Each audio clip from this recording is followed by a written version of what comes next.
Bermudian triangle's about to flex. Quantum theories on deck, breaking all the specs. Relativity theories, worlds getting small. Grasp the universal laws, standing tall. From the atom to the cosmos, we rolling deep. Grazing up the stars, no time to sleep. Black holes and supernovas, concepts we unfold. Brain power heavy, yeah, that's Dr. Gold. Dr. Gold dropping gems, knowledge raining down. Actual education making scholars all around. Perpendicular minds, angles sharp as ice. Maths and physics, yeah, the future's real nice.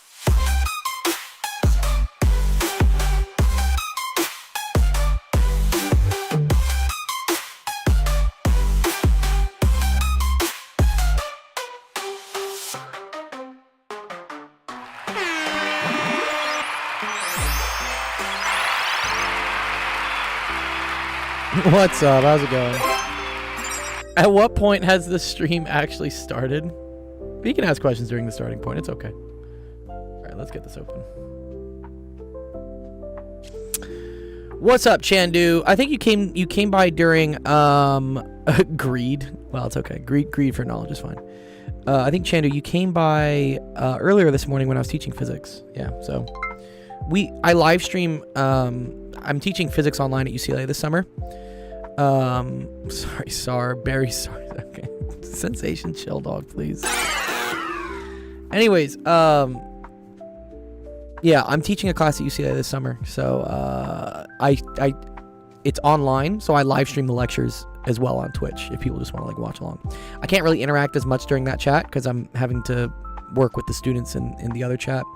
But you came to the right place, Chandu. This is the stream for whatever other questions you want. Let me make sure I'm sharing this correctly. Paul Erdos did amphetamines, not saying to do them, but he definitely did them and it helped a lot. Oh man, you guys. Yeah, I never wanted to get myself hooked onto Adderall or like to know what the effect, basically to know what my potential would be with like a crutch, such as like prescription pills and things. I think it's bad. No. Also because those things have side effects, and the issue is that if you become reliant on those things to perform at a certain level, eventually the side effects start building up, and those can be pretty bad. An interesting thing is that you always build up tolerances to things, so you start needing more and more in order to get the same positive effect, but then the negative effects compound. And so I always say that doing things like Adderall or whatever to study is like taking out a loan. You're eventually going to have to pay it back. So your body remembers. You're basically like overclocking your body to try and think. So I wouldn't do it. Mix them with roids in your cereal. Sensation, if you were on roids, dog, emotional damage. You would look a little bit different. Just to say. Chandu says, I'm not a student or anything. I'm trying to get good solving problems, especially LEET code. Wait, LEET code? Like 1337 code? Is that what we're talking about? Wait, is LEET code a thing? Sorry, I know like LEET speak, right? Like this is LEET speak. What is LEET code? Excuse me. Sounds like a joke. LEET code. Oh. Oh, it is a programming. That's hilarious. They call it LEET code. I do need to drink some water. Thank you.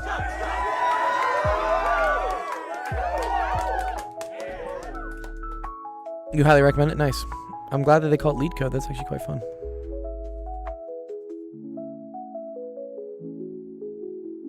What's up with my chat? Anyways, one sec. Let me get my web browser to work correctly today. It gets mad when I have multiple browsers. Okay, there we go. Cool. It is not for beginners. Oh, maybe. I don't know. Could be.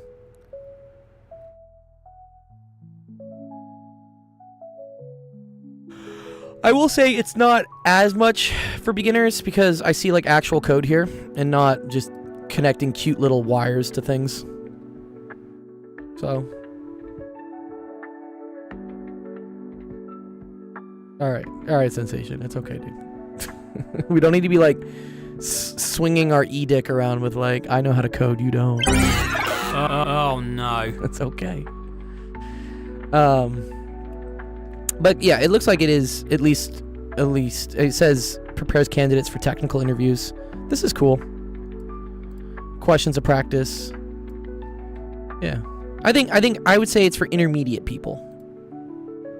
Like really basic coding would probably be like Code Academy, right? Yes, I know sensation, but you know, it's okay. We get older and the terms that we use for like beginner or advanced like start to change. Code Academy I feel like is more chill. Actually, it kind of looks like less chill, honestly. Wait, what's like a really chill coding thing? What's called Scratch?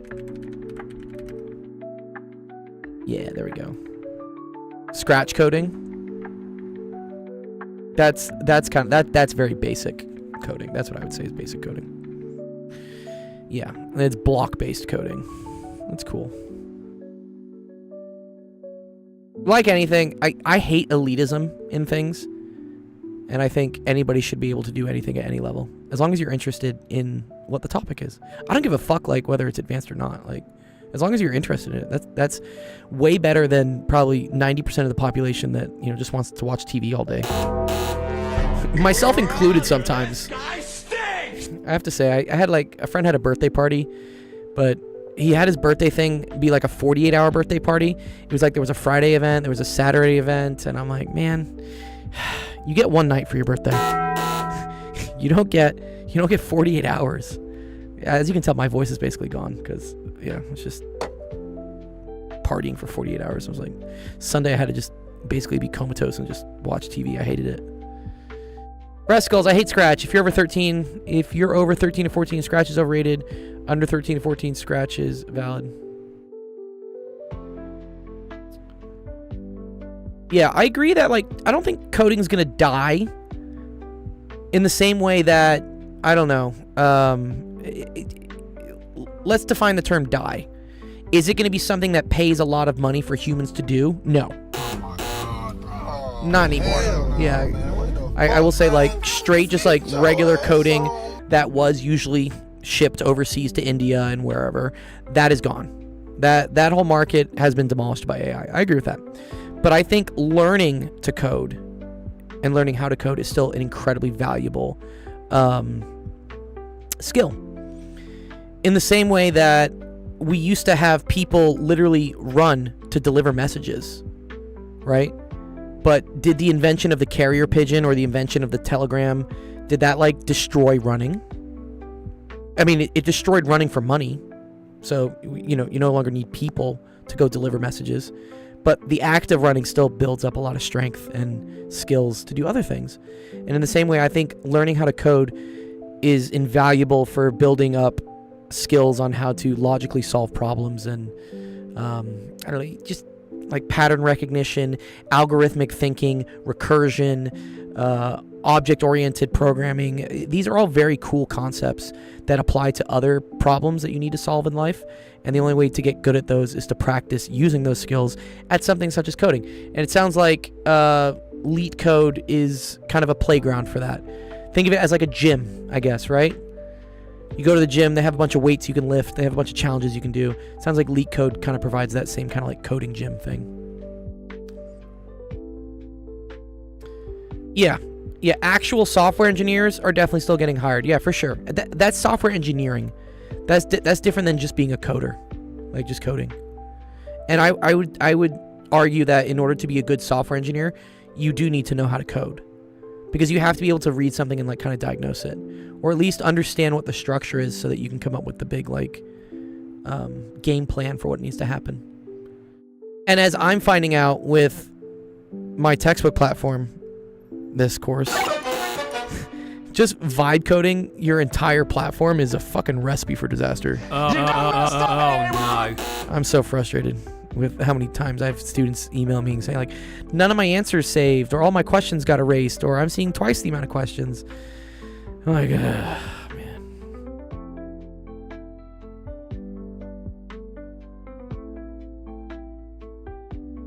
LLMs are not the new industrial revolution. It's unsustainable and just shite. I think the rate at which we're doing things is probably unsustainable. I don't think LLMs are ever gonna like fade out. I don't think it's like NFTs where people are like, yo, are you dumb? Like, what is this stuff? Like, AI is still very useful. LLMs are still very, very useful. And I think they will continue to be useful. I think the expectations that they're supposed to keep on this meteoric exponential rise in capabilities and doing things, I think that is unsustainable. And unfortunately, I think that's where the money is. The money's going into like prospecting on this. So, what's up, Femvox? It hasn't changed since the 80s. We didn't have the hardware capacity to run AI until now. I don't know. I feel like a lot of stuff has changed pretty rapidly, man. Its integration into everything is pretty crazy.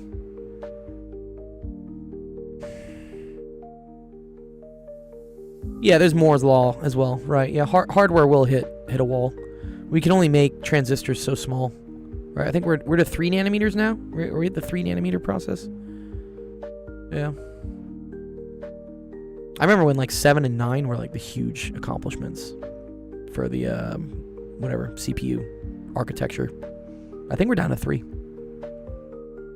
Eventually, you start hitting the wall of physics, which is, by the uncertainty principle, you can't have things below a certain size. Otherwise, like quantum effects start to like take hold.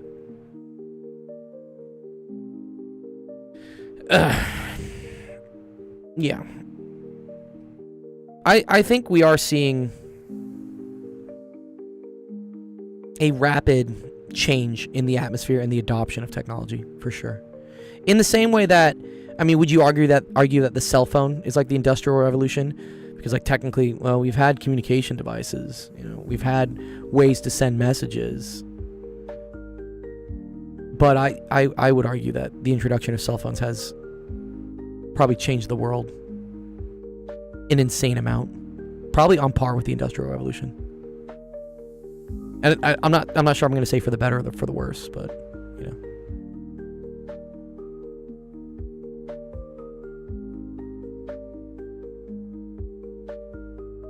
Cell phones are more like a black plague than an industrial revolution.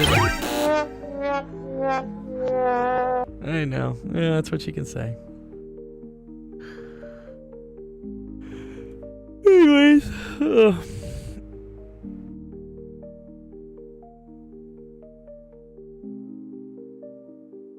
I don't know that a smartphone is inferior to a phone, though, Sensation. I can't, like, read my emails on a phone. I can't take pictures with a phone. I can't share those pictures with a phone. I can't be watching my stream right now on a phone. On a smartphone, I can. Everything in a phone is inferior to its derivative technology. Okay. I love this, like, philosophical debate of things. All right. So yes. This week is my second to last week of teaching at UCLA.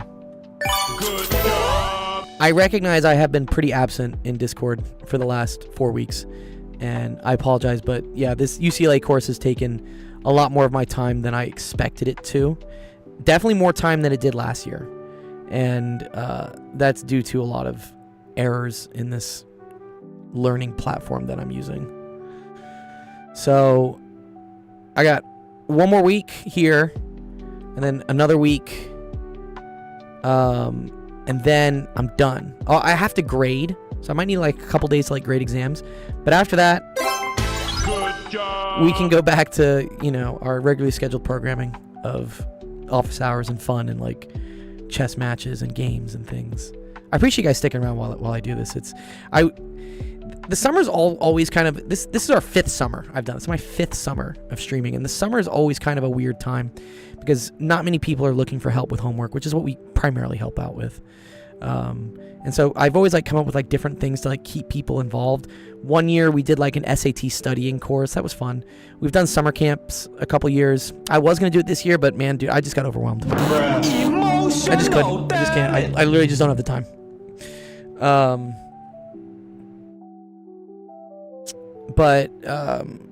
Yeah, August 1st or July 31st is the last day I'm teaching at UCLA, which will be bittersweet and fun.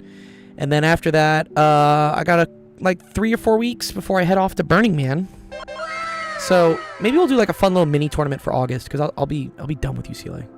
I won't have to deal with any more like coding issues and bugs.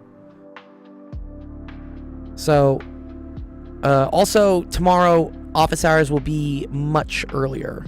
I got invited to go to the AAPT meeting, so it's the American Association of Physics Teachers.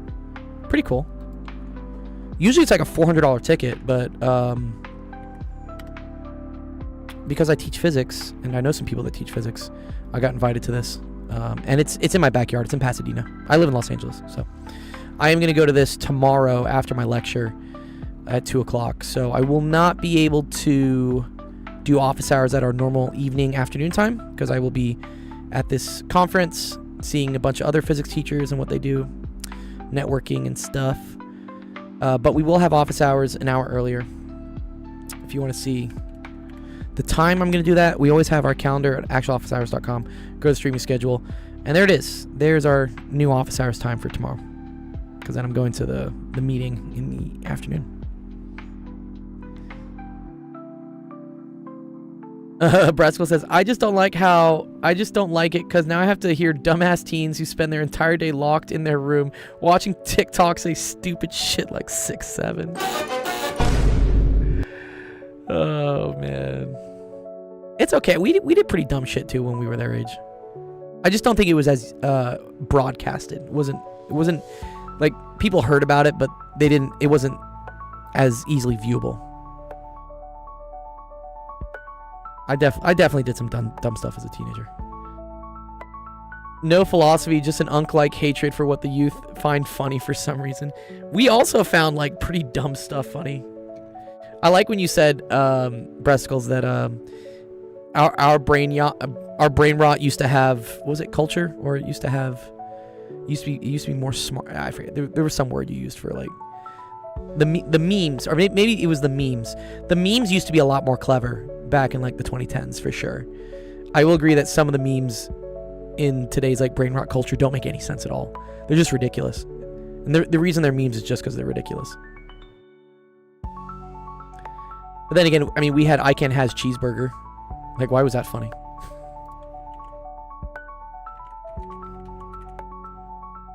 This is like one of the OG memes. Yeah, which then spawned the occurrence of Catterday, which was Saturday. It's like, it's Catterday. You got to post cat pics. So I don't know. Yeah, we also had like some kind of like dumb things. That's okay. I think the difference is that the older generations didn't have to hear as much of it from us, because it was kind of like our little space. Like, they weren't really plugged in or tuned into it. Nowadays, everyone of all ages is connected on social media, the internet, or whatever. So everyone sees everyone's shit. And I think that can probably be a little overwhelming and lead to cynicism and rebellion and, I don't know, counterculture, whatever you want to call it. It used to be, I think, that like every generation had their own little counterculture, but it wasn't as prevalent to the other generations because there wasn't ways to share it as easily. Nowadays, things just go viral and they just hit the internet, and now, you know, Cheryl, who's like 65 or whatever, is seeing the same stuff that, I don't know, Hayden, who's 13, is. And there's just a disgust for each other's cultures.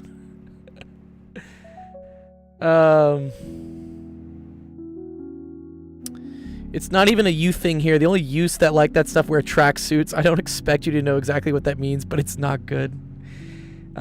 Yes, we know what the tracksuit culture is. Yeah, the Italian brain rot doesn't even have a reason. It is, the Italian brain rot is funny though, because at least it sounds Italian, right? Ballerina cappuccina, and then li li li la li li, like, it sounds Italian. I don't know why it's called Italian brain rot, other than it sounding Italian. I don't know if it actually originated in Italy, but they are like really funny AI generated images. I put them in my, so they were very popular last year for sure. Italian brain rot had like a big thing, definitely in the spring, because I put a lot of them into my physics, clicker questions. So the questions the students would answer like during lecture, just to like, you know, to add some humor and to add some relevance. People are more likely to listen to you and learn from you if you speak their same language. You can argue that their language, you know, sounds very degenerate, or it doesn't even sound like English, or like whatever, and kind of be in disgust of it, but then they won't listen to you. They won't learn from you. I think that's actually one of the big core philosophies I have of this nonprofit and this Discord and this Twitch and everything, is that I don't want to ever become the grumpy old man who refuses to accept the culture of those that are coming up at younger ages and learning, because then they won't listen to us. You have to speak their language, even if it's a language that you think is, again, like a bastardization of English. Like, it doesn't matter. You have to still get through to them. And the only way to get through to them is to speak their language.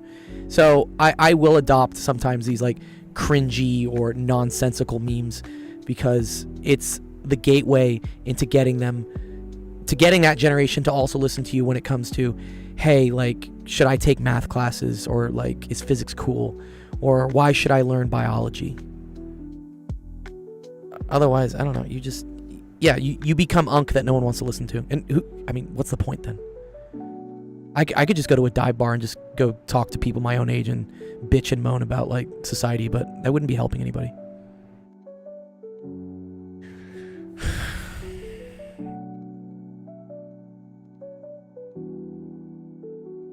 You know, kind of funny, kids. Now we're running over saying Skibbity Toilet. Skibbity Toilet is old, by the way. Skibbity Toilet is dated. Skibbity Toilet was like Gary's mod from Half-Life, funny enough, like about 2 years ago. Yes, they would be institutionalized. Yes.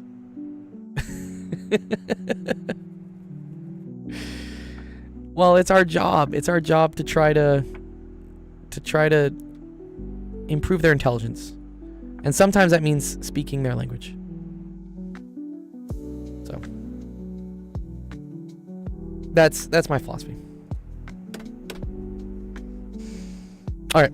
I don't have any questions from the physics kids, so let's see what we got on the queue from last week. Some stuff with tons of views. Oh, yes, there we go. Help, please. Yes, this question. This is kind of a good one. Thank you for submitting this help, please, by the way. Sorry for if you had to listen to me rant for 20 minutes. This was an exam question, actually, that came up on my exam that I gave out. So let me do this. Okay, a cube with a known unknown density rho naught is placed in a jar with two different fluids or densities. The cube is at rest. One of the fluids has a density of that, the other has a density of that. The heights of the locations are there and there. These are the randomly generated numbers that should have been the same before and after on Kudu, but for some reason they weren't. Like, for some reason the numbers that students saw when they took the exam was different than the numbers they saw after they took the exam. I don't know why that was. It's really dumb. Also, wait, why is this not displaying the right thing? It's not displaying the right chat. One sec. I gotta fix this. Chat separate? Is this what I call it? No. Oh, yeah, there we go.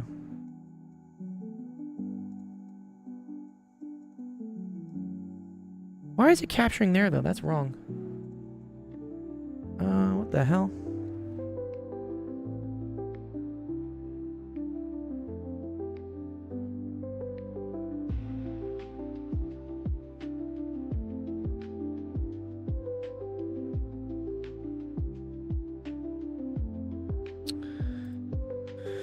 Wait a minute. That's capturing correctly. Yeah. This is not. Oh, maybe let's just turn this one off. There we go. Okay, sorry. Sorry, now that's correct. Okay, good. All right, we're good. I think we're good. No. There we go. That's what I want. Okay. Let me put the numbers for things real quick. So this is going to be 13.8. And then B is going to be equal to 17. And then C is going to be equal to 20.3. All right, first question asks, calculate the density of the cube, rho naught. All right, so we know that this cube is at equilibrium. It's floating. So we want to think about what the forces are on this cube. Okay. So I know I have, for instance, the force of gravity that's pulling this thing down. And that's going to be equal to rho VG. Okay, cool. Because that's mg, pulling it down. And then I'm going to have the buoyant force pushing it up. Now, this fluid is partially submerged in two different liquids. So technically, it's going to have two different buoyant forces. It'll have the buoyant force due to the blue liquid for this amount of volume. And then it'll have the buoyant force of the gold liquid for this amount of volume. Okay, so we're gonna say there's two different buoyant forces. There's gonna be FB1 and FB2. Okay. And this, we said, okay. This was rho 1, which is 671. And then this is rho 2, which is 1270. All right. So rho VG down there has to be equal to, let's do the first buoyant force. So buoyant force is equal to also rho GV, but it's rho GV of the fluid. So this is going to be rho 1 VG. And this is going to be rho 2 VG. But then V refers to the volume of fluid it's displacing. So in the case of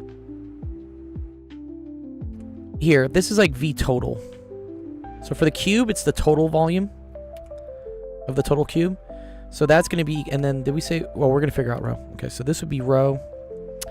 The volume, because this is a cube, is going to be length cubed or height cubed or whatever this dimension is cubed, which in this case would be 17 minus 3. And then, sorry, this is also in centimeters. Okay, so we have to be clever here. So this is 0.17 minus 0.03 cubed. And then this is times g. All right, now let's do the buoyant forces for the other ones.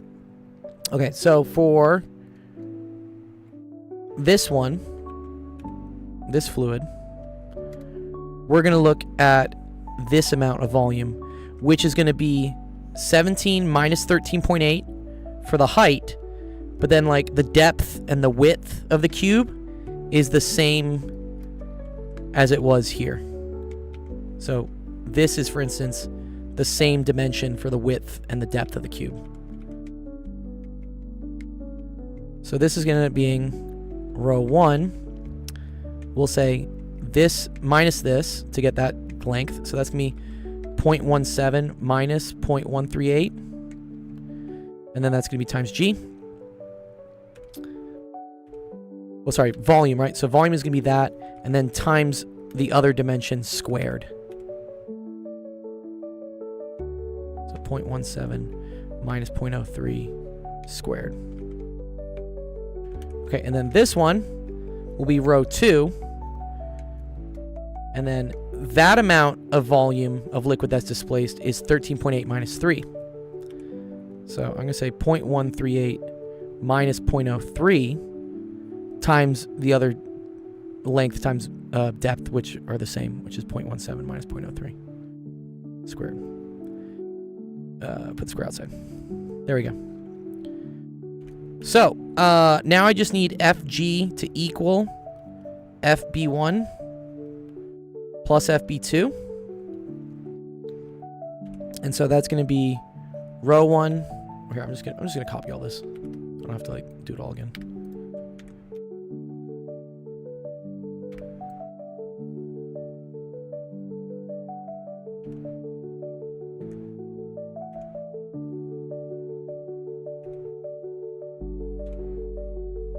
There we go. So that's FB1. That's FB2. What's up, Nerduino? Good to see you. Oh, Nerduino, I was just saying, I am going to go to this meeting tomorrow in Pasadena for AAPT, American Association of Physics Teachers. I'll be there tomorrow at like 3 o'clock up until like, I want to say like probably 6 or 7. 6, 7, as the kids say. But if you're in the area, I'll text you. Maybe we can grab dinner afterwards or something. I know you're like kind of close there. Okay, and then FG would be rho times 0.17 minus 0.03 cubed times G. Does that make sense so far? Important thing was getting the 2 buoyant forces and then setting it equal to the force of gravity. Yeah, okay, cool. Enjoy the beach. I saw some funny meme the other day where it said, you live in California, you see the ocean, you're so close to the ocean, but you only go to see the beach like once a month. Like, it's so true sometimes. What's up, Jack? Dun. Okay. Nice. Okay, so then the final part to solve for this is move this over. And you're left with this. Don't get sunburned. Yeah, I always get sunburned. Alright. There we go. That's that. All the G's cancel. And then we're going to divide that by 0.17 minus 0.03 cubed. And then you're done. That should be it. I'm not going to plug this all in a calculator. That would take forever. But I'm pretty sure that's how you do that one. We were doing one of the previous exam questions, Jack, here. Someone was asking. Okay, I was actually going to ask about that one. Oh, cool. Did you have questions about all of the parts, or which ones? So, part A, I got part B and part C correct. Oh, good. Yeah, hold on. Let me double check. Yeah, I got those parts correct. But part A I got wrong because, well, I made an assumption that, so when I was making my diagram of this problem, I added in things like, let me see. I need to reread my work. You're okay. I had in my free body diagram and stuff when I was working out that there should be a force from the body. Okay, let me read this. You're okay. So the problem mentions that there is like 2 liquids, right? Our cube is it's midway, or not midway, Yeah, but you know, midway. it's partially in this one and it's partially in this one, correct? Yeah. And in question, or I guess part 2, it mentions that it's like open to the air. Yes, this is open to the air, correct? So whenever I was doing this problem, I would figured that, okay, I must have the force of I have one force buoyancy, then Yeah. another force buoyancy. Good. And I have the force of gravity of the cube. Yep. But then I thought, shouldn't I have a force of like the The weight atmosphere? of whatever the first density, the yellow liquid on top of the cube? Then shouldn't I also have some sort of like force generated by like the Okay. pressure of the atmosphere? Because I was like thinking to myself, well, if it's open to the atmosphere, which is, it says in part 2, I was Mhm. like, okay, you have a set pressure, and I don't know the total area of the top of the cube, not cube, but like the Right. body of water, whatever. But I was like, okay, any pressure going through this liquid is going to end up hitting the cube on its horizontal surface. And Yep. if it's a cube and I know the side lengths, I'm like, oh, okay, I have an area and I have a pressure. Bam, that's a force. So should I not have assumed that? Yeah. So when this one, was strictly dealing with Archimedes' principle, right? Which has to deal with what's the buoyant force of something. And I agree. You start saying like, wait a minute, but if I think about it in terms of pressures, don't I have pressure from the atmosphere pushing down, right? Well, that atmospheric pressure from the top contributes to the pressure here, and it also contributes to the pressure here. So it technically cancels out because the atmospheric pressure provides upwards force here, and it provides downwards force here. And it's the same from the atmospheric component. Okay. Well, so, So here, if we want to think about Archimedes' principle, right? Or let's just again look at, let's say for instance, some amount of fluid here, right? You're gonna have the side forces, right? Which we don't care about those because those cancel out. But let's look at the top and the bottom. So you are right that F is equal to PA, right? And that comes from pressure is equal to force over area, right? Yeah. Okay, great. So if we were to calculate the pressure here versus, let's say, for instance, the pressure here. Here, pressure would equal to pressure atmospheric, right? Plus the amount of fluid that's above it, right? And that's the rho GH, let's say rho GH1 times A. Yeah. Okay? Or just rho GH, sorry. Let's just calculate pressure for now. So that's P1, yeah? Mm-hmm. The pressure here, which points upwards because it points normal to the surface, right? That it's in contact with. So at the bottom of the cube, the normal to the surface, right, is pointing up. The pressure, the force points into the thing, into the cube. That's also going to be pressure atmospheric, but now it's plus rho GH2. Okay? So if I want to calculate, do you see how, like, this will basically cancel out when I do, like... I see how that cancels out. We were... I need to look at the problem. Were we measuring to find the pressure at the top of those? Or just like, well, let me double check. I have to look this. So for part A, you're not calculating any pressure at all.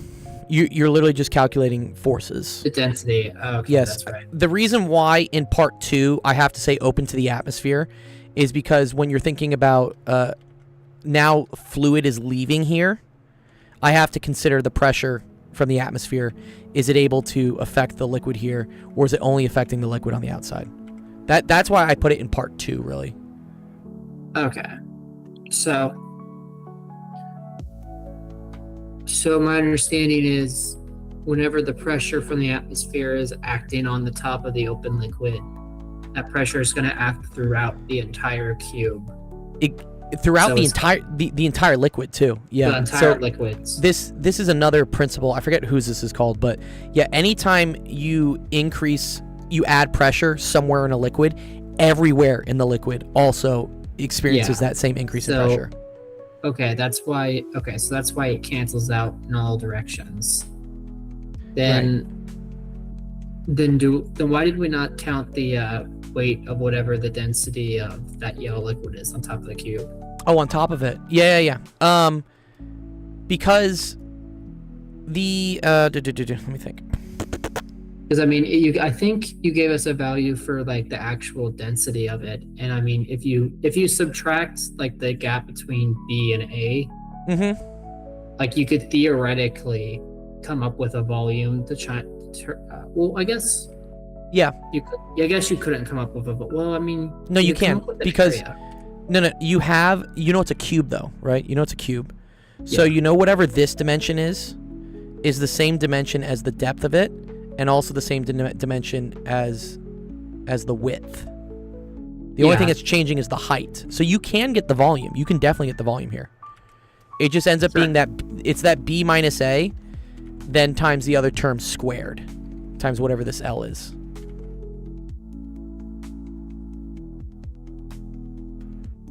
So remember, right? Volume is equal to length times width times height. These two things are always the same in our situation because it's a cube.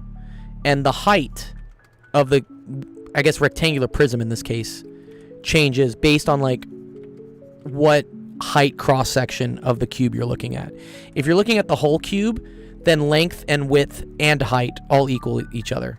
But if you're only looking at part of the cube, the length and the width are staying the same, but the height changes. So I can You see use that? the displaced volume in that yellow liquid. Correct. Yeah, this displaced volume is what. Okay. That's what I did originally. Sorry, I didn't say that better. It's okay. So, You can also got it. think about, like, so this amount of liquid here is like another atmospheric term, because whatever this is doing is increasing the same amount of pressure here as it is here. And as it is here, for instance. So wait. So for that yellow liquid, that's the liquid 1. I correctly calculated the buoyancy force created by that liquid. Mm-hmm. But since some of that liquid is still on top of the cube, shouldn't there be, I guess, like a weight pushing down on the cube then? No. Yeah, no, this doesn't count, because this amount of... So you have the right intuition that this amount of liquid should be pushing down, but it's also contributing to the pressure at the bottom here, which is then going to push up.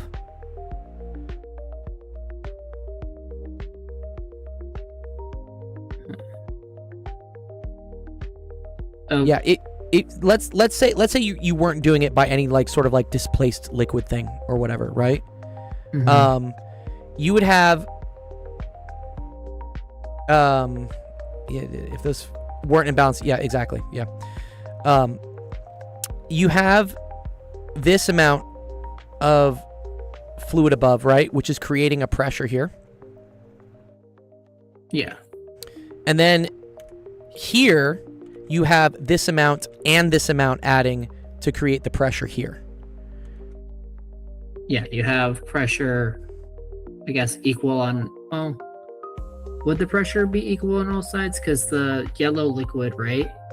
It's pushing down on the top surface and only like some portion of like the surrounding force. Right. So the only way for this to float, right, is for whatever the force is here, and the force here, the difference of that to equal the difference of the gravitational force of the cube. The pressures aren't going to be the same. They can't be the same. Otherwise, this thing would be moving. Otherwise, this thing would be sinking also with the force of gravity. If this thing had no mass, if the cube had zero mass to it, and thus like wasn't displacing anything, then yes, the pressure here would equal whatever the imaginary pressure is here. Okay, hold on, let me see. So back to the top of the cube, right? Yeah. The yellow liquid, it's a pressure. It has a density, and it has some sort of volume. Uh-huh. So, and plus gravity, well, the pressure times the area, which I'm just going to say is the top of the cube. So Yeah. the pressure of liquid 1 pushing on the top of the area of the cube, that gets you a force, but that pressure is pushing down at the same time as, or downwards on the cube at the same time as liquid 2, that cyan color, is pushing back up. Yes, at the bottom. Here, let me put this on a new page real quick, just so I can, because I think the issue is that there's 3 different regions here, right? Let's say like region 1, region 2, region 3. I know this is fluid 1, this is fluid 2, but let's just look at it from a region perspective. Okay. Mm-hmm. Let's think about what the pressure is here. Let's call this, for instance, like pressure top, and then let's call this pressure bottom. Okay. Mm-hmm. So at the top, right, you have just this amount of liquid on top of it pushing down. Oh yeah, I guess we could also call this region 4. Yeah, let's do that. Let's call this region 4. So yeah, let's calculate what the pressure, what the absolute pressure would be here, right? So pressure top would be equal to P atmospheric plus let's say rho 1 G, and I'm going to call this just like H1, for instance. Okay. Okay? Because you have the atmospheric pressure, and then you have the pressure of the liquid above it, and it's pushing down on there. Okay? Okay. Now let's look at what the pressure would be at the bottom. Okay? Pressure at the bottom, absolute. Right at the interface between 3 and 4. that would be atmospheric pressure. Then you'd have rho GH1, or rho 1 GH1, right? Rho 1 GH1. You'd have rho 2, plus rho 1 GH2. So you have this height of liquid, you have this height of liquid, but they're all the same liquid 1. And then you'd say plus rho 2 GH3, which is this height right here. Okay. Okay. Now, notice how You this... would also add the pressure of the atmosphere, right? Oh, sorry. Yeah, sorry. P1 is P atmospheric. Sorry, I did call it P1. Sorry. Thank you, Arduino. Yeah. P1 is P atmospheric. Sorry, that's what I meant to say. Sometimes I call it like P naught or something, but yeah. Okay. Is that good so far? So we define I see the pressure of the atmosphere. It's when it's all the way up top on the yellow liquid, it's going to push down and it's just going to cancel out everywhere on the cube. Mm-hmm. So I still see that there is some sort of pressure being generated by the yellow liquid. Yes. I do see that it's also being counted at the bottom. Yes. I can see why it's counted off. Yeah. Then you're left with the only pressures at the bottom being the one from, I guess, the yellow liquid in region 2 and the blue liquid in region 3. Exactly. Okay. So... And what that looks like, also mathematically, is it looks like just the, when we multiply this times area, right, to get force, it looks like the volume of liquid displaced in this second area, plus the volume of liquid displaced in this third area, and then times the different liquids that they're in for densities. Right, because when force equals pressure times area, this area is like, let's call it like length squared, right? It's whatever the depth and the width of the cube is.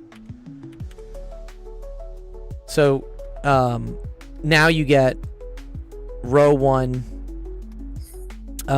G H2 L squared plus rho 2 G H3 L squared.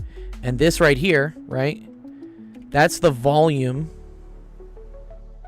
displaced in like what I'm calling region 2, right? This region right here. And then this is the volume displaced in region 3.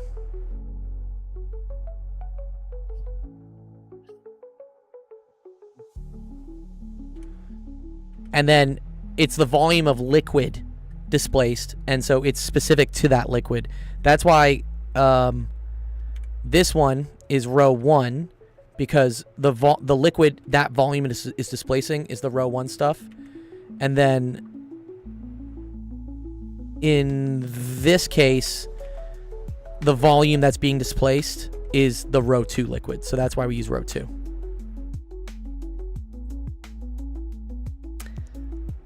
Yeah. The other way they talk about it is they say, like, what's the gravitational weight of liquid that is no longer there? And we know that, right? That's like weight of liquid. That's just equal to rho GV, which is the same thing as rho G and then H times like L squared. Okay.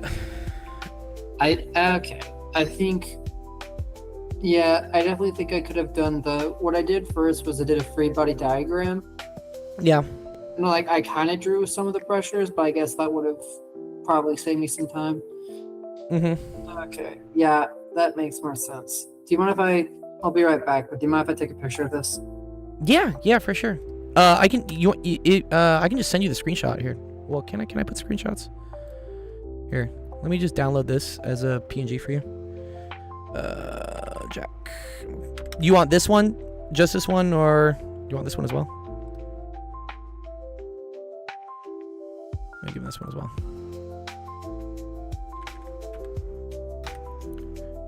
Free body diagram, take a drink. Is that like it? Thank you, Sensation. Thank you very much. Yeah, you're good. Yeah, that one was confusing. Can you go back and look at question 10? Yes, I totally can. Not 10, sorry, 8, I mean. Question 8. Okay, yeah, let me do it. Here, let me... I'm just going to put screenshots for working. I'll admit, this one I was incredibly stumped with for a very long time. Until Yeah. I messed around and realized, oh wait, it's past stuff. So, long story, what I did was, so I figured out how, I did a little trig math and I was like, okay, it's path based. And then I noticed before that, that this had like positive, negative, not positive, but like constructive and destructive interference with the waves. So I was like, okay, I'm trying to solve for the vertical displacement of two speakers, and the speakers are producing waves. Mm-hmm. And so then I had a trig equation telling me, okay, if I want to find the vertical displacement, I have to know the length between the observer and wherever the two speakers are, which was given. And then I had to like kind of work that out. And I was stumped for a while until I just started messing around with like some of the like wave equations and frequency. Until I was like, okay, wait, if I have a known frequency and the speed of sound, I know what the wavelength needs to be. And if I'm like, a wavelength is a certain measure of like distance. Yeah. I'm also supposed to have a certain measure of distance from, I guess, like speaker A and B clashing to the observer. I kind of like worked out the right equation. Okay. But where it kind of fell apart was, so it looked kind of ridiculous when I wrote it out, but I was like, this kind of makes sense. I was trying to solve for, I got the vertical displacement to be 23.73 meters. Okay. That was because I put the wavelength to be, or I knew the wavelength needed to be 0.704 meters, right? And that'll change based on what your numbers are, but yes. oh, that was the number it gave me. Okay. So it's like, okay. Then I was like, all right, if I need to get a certain frequency and I know the velocity of sound, I put that in an equation and got that my wavelength actually needed to be 24.36, or not 24, but it needed to be 17.15 meters for the person who's standing all that distance away to only barely hear it at 20 hertz. So I was like, okay, that means the total distance, I just need to do the total distance divided by the wavelength number I got to get the number of wavelengths I had. So that gave me 24.36 wavelengths. Which, okay. And then, you know, for something to be a minimum, right, it needs to be an odd wavelength difference in path? Yeah, so... Or like an odd multiple. It needs like 1, 3, 5, 7 or something. Yeah, I knew for like for it halves. to be like, well, I thought perfect perfect destructive interference was like you couldn't hear it. So Correct. it's like it obviously can't be 1/2 wavelength, because that would be, you know, you can't hear it. It wouldn't be at 20 hertz. So it's like 24.36 wavelengths. That's close to 24.5. And since 24 is an even number, I was like, you know what? Sounds kind of right. Oh, okay. Yeah. So I agree that like in like, yes, a perfect world, you couldn't even hear anything, right, if it was exactly half a wavelength. But in the real world, even if something has exactly half a wavelength of path difference, there are going to be atmospheric effects. There's going to be random like wind. There's going to be whatever. Nothing's perfect. So you will hear something, but it will be the softest thing that you could hear. And that's supposed to be like perfectly destructive interference. Oh, okay. I thought in the ideal case, perfectly destructive interference wasn't what I was like trying to go for. I was trying to find a number close to it. That's what I was doing. Well, let's see. Because Let me see how I would have done this one. Okay. Because you have a source from here, right, and a source from here. Yeah. They're And- putting the exact identical song. Nothing is perfect. Yeah. It's like that Rick and Morty thing where he experiences perfect level and he's like, "Oh no, I can't live anymore." Yeah. Okay. So the path difference, right? Path difference is going to equal whatever this hypotenuse is minus this, right? So if we call this like whatever, like source 1 and source 2, right? Mhm. Then L2 is going to equal to the square root of delta y squared plus delta x squared. Yeah. And then L1 is just going to equal to delta x. And so in order for there to be perfectly destructive interference, in order for them to hear the minimum amount of sound, you need the path difference. So you need L2 minus L1 to equal some odd multiple of half a wavelength. So Yeah. we write that as like 2n plus 1 over 2 times lambda. Yeah, I got I got like just change in x squared plus change in y squared parentheses over 1/2 minus the just change in x. Change. Can I get change in x squared? Why did I get change? Oh yeah, it is change in x. Duh. And then that equaled the odd wavelength. Okay.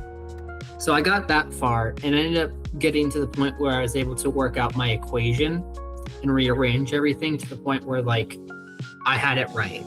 But where I was wrong was the total wavelength. Because my wavelength was still like 24.36 times my given wavelength in the problem. And I was like, that's a pretty big wavelength. Yeah. But I was like, Oh, it's but close. it's a distance though, right? You're trying to calculate the lowest height. So you're trying to minimize delta y. Yeah, I thought I minimized it. Like, because, well, yeah, I thought I minimized it. Yeah. Okay, so it's because it's this, right? Yeah. Minus just delta x is equal to, I'm just going to say like odd number divided by 2 times lambda. And then you have values for delta x, right? So you're trying to solve, you're just trying to, and you have values for delta, for lambda, right? So all you're trying to solve for in this case is delta y. And so you think about this, right? This will happen when the path difference is half a wavelength, when it's 3/2 of a wavelength, when it's 5/2 of the wavelength. But I wanted the lowest height, right? I wanted the lowest delta y. And so the lowest delta y will occur when this number is the smallest lambda. Okay. I think where I messed up was I tried solving for a total wavelength that exactly equaled 20 hertz. Because I thought that was like a little like trick in the question. Like just like off the top of your head, what is like the lowest frequency a human can hear? And I asked that in the Kudu, or not the Kudu, but a campus wire, and it's like, it's 20 hertz. And I was like, I think it was you or like someone else like said, yeah, it's 20 hertz. And I was like, oh, that's what he means.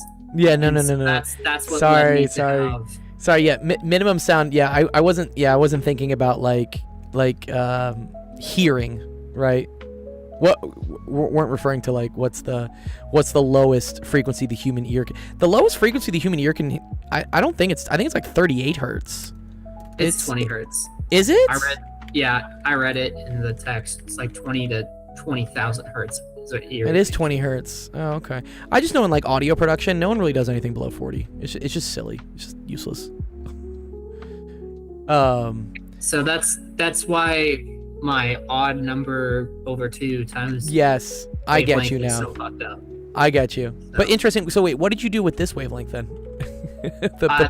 the one that's given to you. I did that wavelength times the 24.36 because I knew I needed to get so using the frequency 20 hertz and the speed of sound, which is 343 meters per second. Sure. I got this huge, big, long distance number, which was like 17 and something meters, right? I was like, okay, that's the total distance that it should be roughly. But I was like, how do I put that into wavelengths? And then I was like, oh, wait, hold on. I know it gave me the length of one wavelength in this instance. So I just divided. So then you just divided it, and then you saw like which one it was like closest to, I guess. Yeah, and it came out to be 24.36 wavelengths, which is like, you know, kind of, it was close to like 24 and like a half wavelengths. So I was like, oh, okay, that must be sort of close. Right. So that's what was my thinking, because I did the same thing on one of the homework problems and it was correct.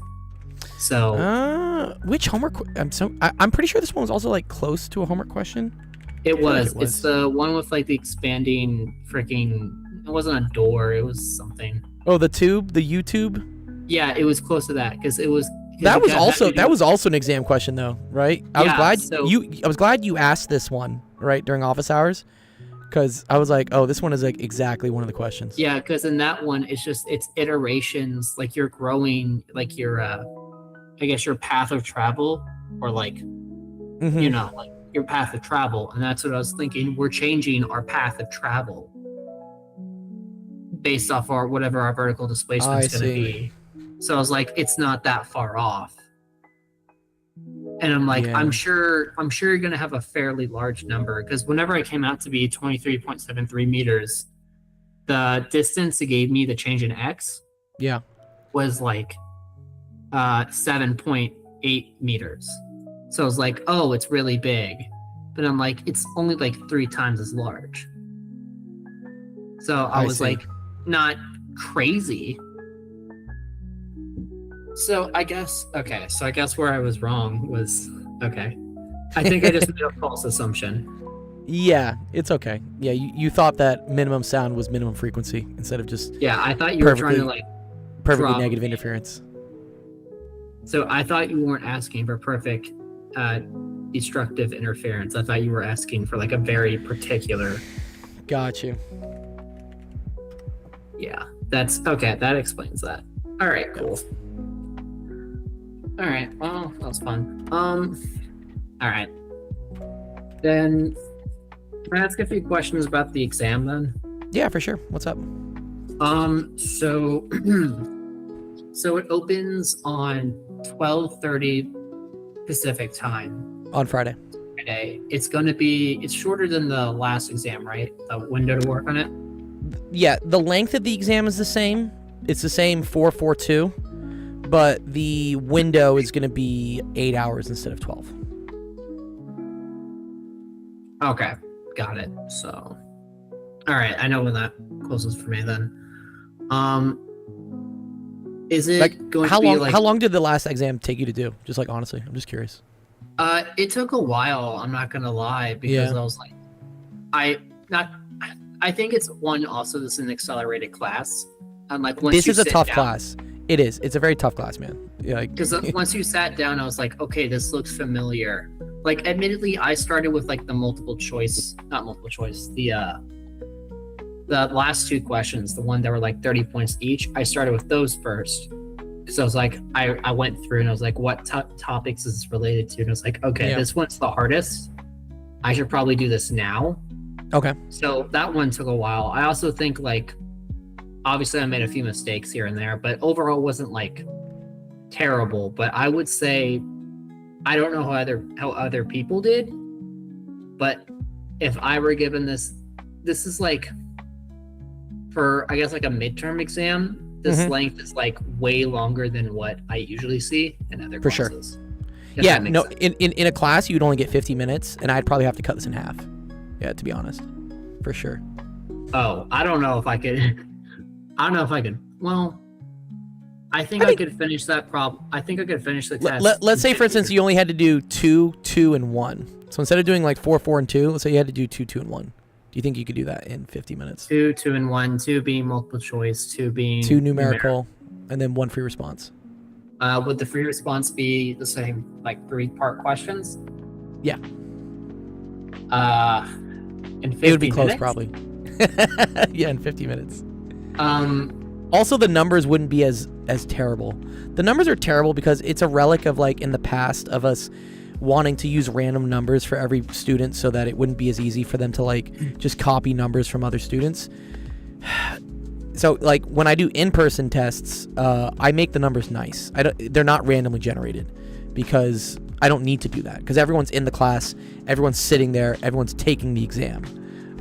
With the online thing, it became this whole, man, how do you like proctor this? How do you like try to dissuade cheating? And it's like, oh, well, use random numbers. But nowadays with AI, it's kind of like the random numbers doesn't even matter. It sounds like you propose giving out the 2-2-1 it would be like 7 questions in total.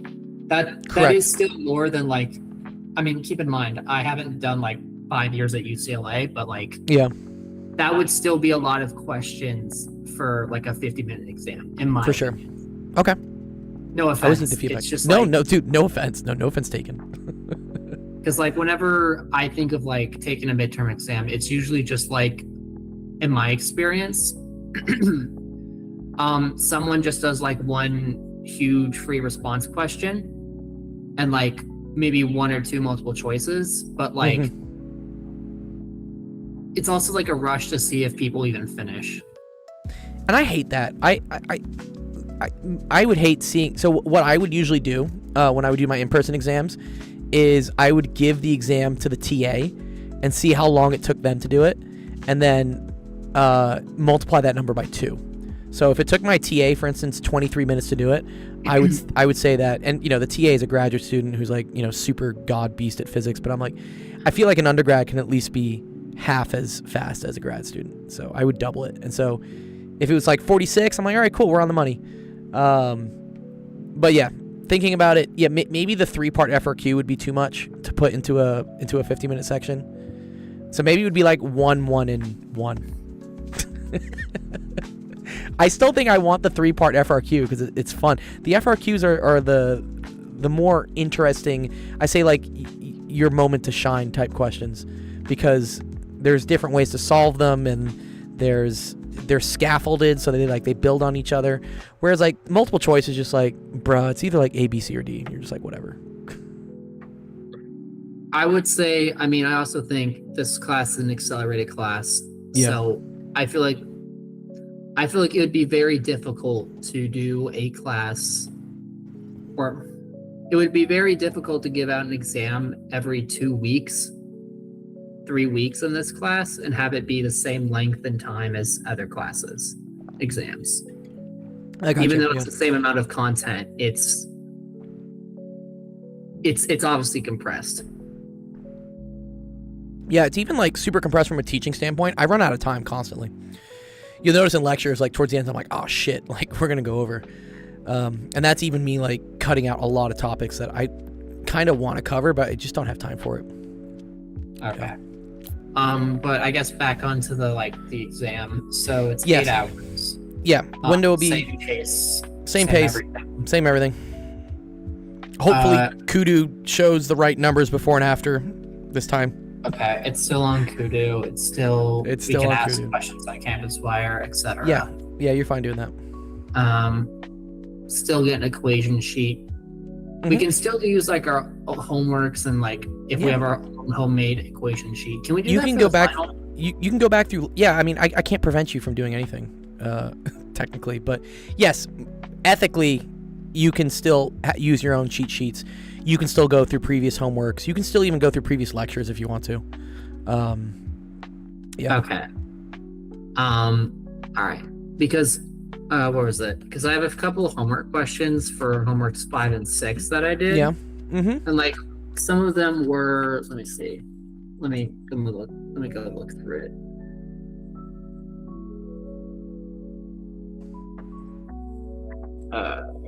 Where is it? Homework 5 question. Where is it? Number 10. All right. Homework 5, number 10. Let me go find it. Yeah. Sorry, my thing is buffering. You're good. Homework 5. Let's see. Like homework 5 question 10. This one was, I guess, like kind of challenging in a way, because like at the end of the day, I knew it was like one force is acting here, another force is acting there, and they're supposed to be like equal. It's just like this one was like a lot of like, I guess, not deriving, but I guess algebra. Mm-hmm. And so this was kind of like time consuming. Do you think we'd see something like this on the exam again? Probably. Oh, is this the 2 beads and 1 beads, and then there's a third bead, and then they... yeah, probably. This is a classic question. People love this one. Let me see. Why is it on the screen not so I showing? should practice one for the exam. Yeah, I would say so. Let's see, is it 2 beads having opposite positive charges are fixed at opposite ends of a horizontal insulating rod. Yeah, but where's the figure? That was just supposed to, oh yeah. This is the one I had to repost all the figures. I got so mad at this. Ugh, okay. Okay. And consider a bead with charge Q1 at the origin along the positive x-axis pointing to the right. That's a third small... Dude, I need the figure, dude. I can't even see this, dude. What excuse me? All right. Where did I do it? Homework 5, missing images. It was question 10, yeah? Yeah. Okay, there we go. Oh, also, whenever we're doing an integral for like the electric field, Yeah. is it like we're working at a point inside going out or outside going in? For electric field, you're usually inside going out in terms of like R and things. You mean when you're doing Gauss's law for like Q enclosed? Yeah, whenever you're, because I have in a lot of my equations that like it's going, or I guess it's inside, or sorry, it's outside going in. That's for like potential. Potential, a lot of times when you do like the E.dr, you want to go from infinity into where like you're measuring the potential. Okay. In general. The reason for that, right, is because delta V is equal to negative integral, and then it's like location 1 to location 2 of E.dl, yeah? And delta V, right, is usually V2 minus V1, right? Final minus initial.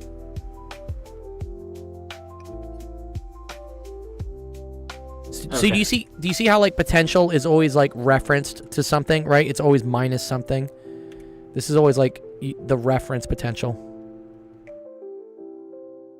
I know they'll say like calculate the potential here. Really what they're meaning is calculate the delta V, calculate the relative potential, but then the thing it's relative to is the potential out at infinity, which is the potential of 0. So like usually at infinity, because we say like V infinity is equal to 0. And so when you're doing your integral, right, if 1 is at infinity, so it's negative infinity to like location 2, this is like outside coming in.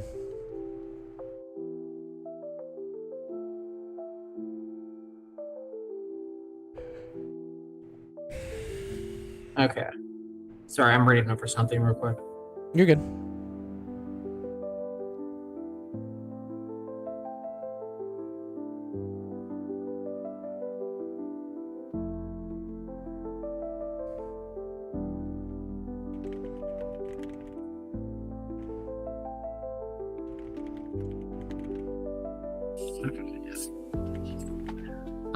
Whenever for homework 5, there were a lot of cases where we needed to like derive or like figure out not like to use this like the electric field at like some weird shapes and stuff. Obviously, it still have some level of symmetry. Yep. But do you think we should do a lot of like practicing those kind of things? Yeah. We've done them, I think, in class, or yeah, but doing, for instance, calculating the electric field.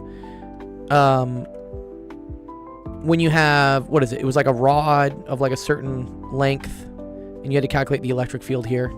I think we did this one during lecture. That's kind of like a cool one. Also, calculating the electric field when you have like nested things. So for instance, if you had like nested cylinders, and I don't know, they could be triple nested. You could have like a third level if you really wanted to, right?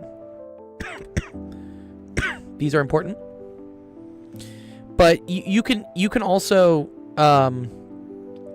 use what the standard results for are them.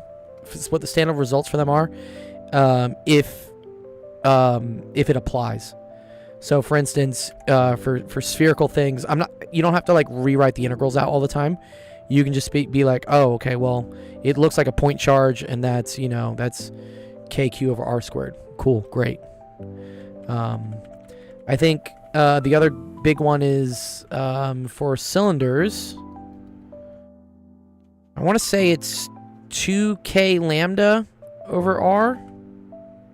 I think this is the electric field due to a cylinder.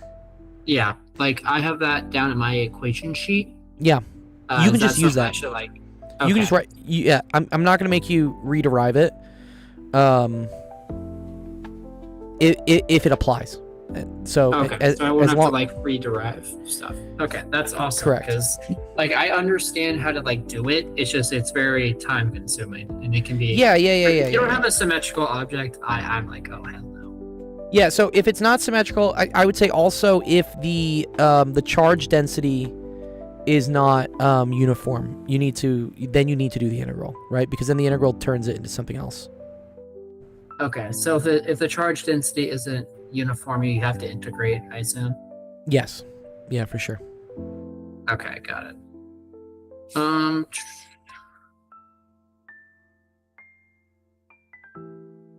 Number 12 for homework 5. Okay.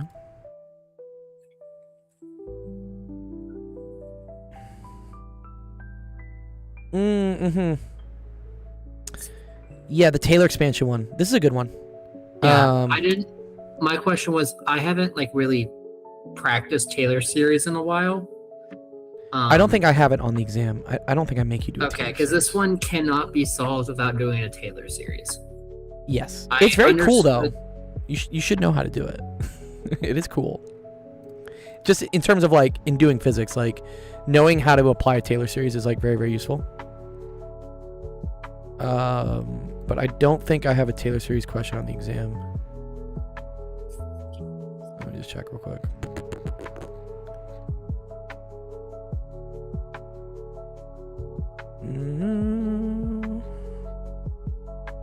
Yeah. No Taylor series. Yeah.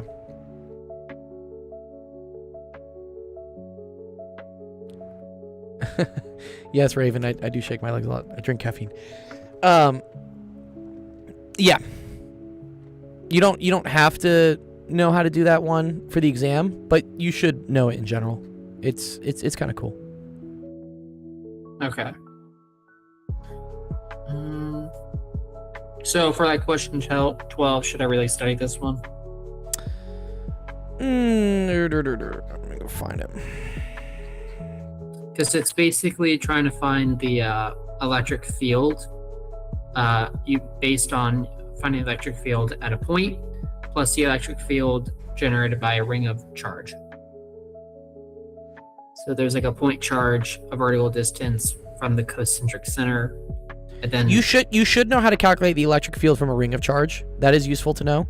But in this case of using the Taylor expansion to convert whatever that ugly to the 3/2 is into something that looks nicer, I'm not going to ask you about the make it nicer part.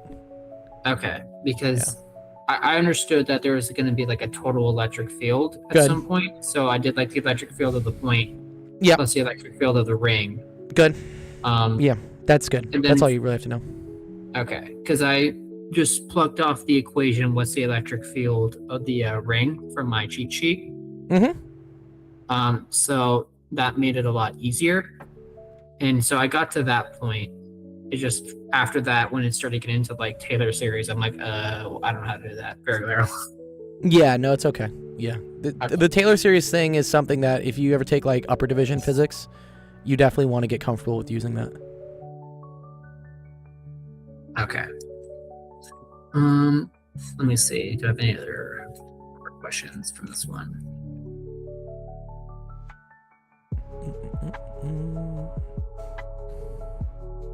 Oh yeah, question 16. So this one was like just trying to find the electric field at a point. Yep. It took me a while to get to one because I was just so confused where it was before I figured out how to find the diagrams. Yeah. That would be useful. Yeah. So what you want to do is like you want to break down because there's one particle. I think it is like you're trying to find the magnitude of the electric field at just like one point, and when it's just like, here. Right. They said find the magnitude of the electric field at the location marked by X. Right. Yeah, you just want to find the electric field at a point between, I guess, two charges, or not exactly between, but there are two charges on the same plane somewhere. So you want to find the contribution of electric field from each one of them, and that will have components, right? yeah, so it's like an effective strategy to, like, when you're doing a question like this, think of the electric field, because it, I guess, technically is a force. Yes. Into like X components, Y components, kind of like how we did in earlier classes. Yep. Okay. Should I practice this one for the exam? Yes. Yeah. You should be comfortable with doing that. Okay. And if it's something that it'll make you do it faster, then yes. Yeah, for sure. Okay. That's okay. And that's all my questions from homework 5. Have you written the exam for Friday already? Yeah, I've already written it. Okay. You're not gonna put out like a practice exam or anything like that, right? No. Yeah. Dude, with the amount of like bugs Kudu is having, I don't want to put any more things on Kudu at this point. Oh no. If I put a practice exam and then that starts bugging out, people are just gonna start yelling more. Okay. I want this Kudu nightmare to end. Let me see.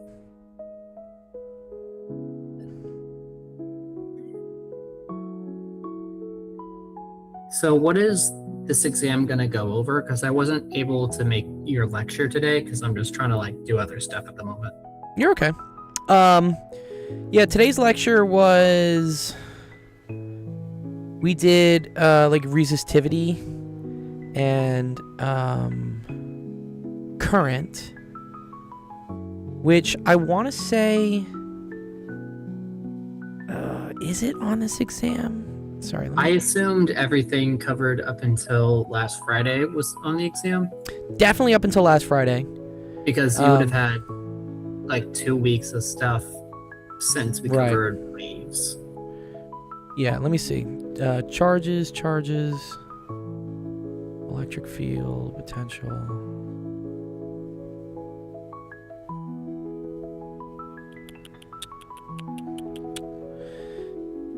Yeah.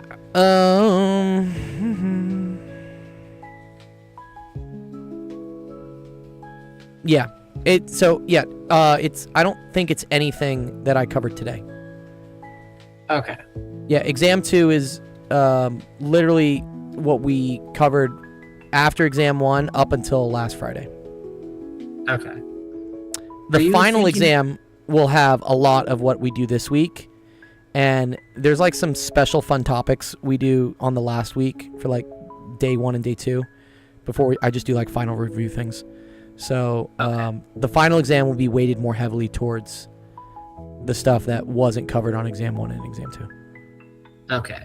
So would you say, because I'm assuming on the final, since you'll be covering like basically a week and like plus 2 days of content, could I be like 25 being like, I guess midterm 1 and 2, and like 50% is like stuff from here until, I guess, next Friday? Yeah, it sounds like some good percentages. Okay, that makes sense. Let's see. Question 5 on homework 6. This was like trying to find the flux for like point charge, I think, but it was not a point charge, a cube. But the point charge was on a corner of the cube. Oh, yeah. This one was tricky. I was confused because it was like, obviously I want to make a cube here, or not a cube, but like a, what kind of shape was I trying to make? Like a sphere, maybe? Yeah, I think probably Find the so. magnitude of the electric flux through the shaded face, yeah. So, I mean, here's the important thing, right? Is that, E.dA is equal to Q enclosed over epsilon naught, where this is also equal to, like, the total electric flux, right? Yeah. So the problem is that, like, the charge being on a corner here, this cube doesn't enclose all the charge. Yeah. If you wanted to think about it, it actually only encloses, like, I guess like an eighth of it, maybe, right? Because it's a quarter of the top hemisphere and then there's two hemispheres. I wasn't thinking of that whenever I was doing the problem. I thought the total charge was just like inside the cube in a corner, but Yeah. The problem is, like, doesn't make if it's at the corner, right, it's still exerting flux out this way as well, right?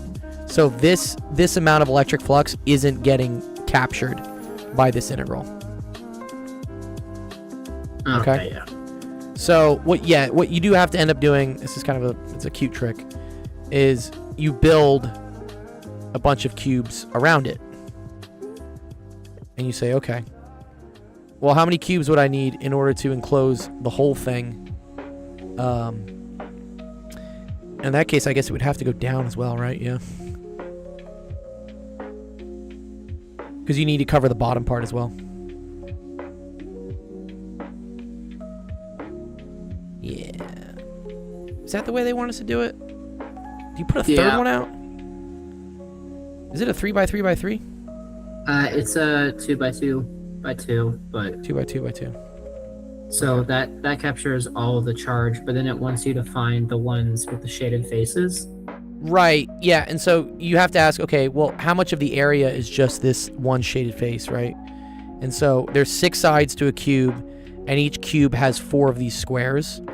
So then one of them is 1/24th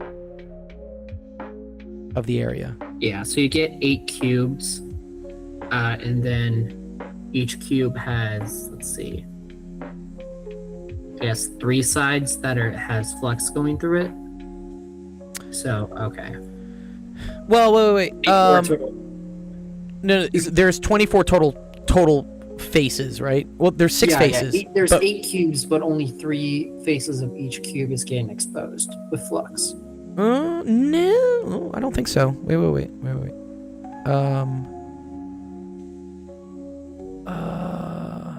Because it's only asking what's the flux for that one surface. For this one face, right? Yeah. So wait, this whole surface has flux coming out of it. This whole flux has surface coming out of it. This whole flux has surface coming out of it. Sorry, this whole surface has flux coming out of it. Yeah, and that's 4 on one Times side. 6, right? So there's 24 of those, but we want only one of those cubes. So that's Yeah, why it's so only 1 one. over 24. 24, yeah. Yeah. Yeah, okay. Technically, all the cubes have flux going through them, but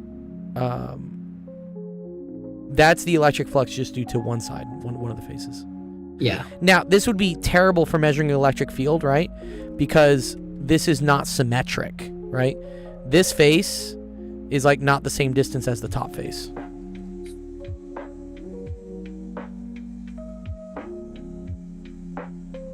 So you can use it to calculate the amount of flux. You can't use it to count the amount of electric field, because now you're trying to map a spherically symmetric electric field to a cubic surface, which that doesn't make any sense. The whole reason Gauss's law works is that the surface, the Gaussian surface you're using, has the electric field being constant along that surface. So that if you wanted to solve for electric field, you can like pull it out so that it's E. So this is a constant in regards to the surface area integral, and then this literally just becomes the surface area.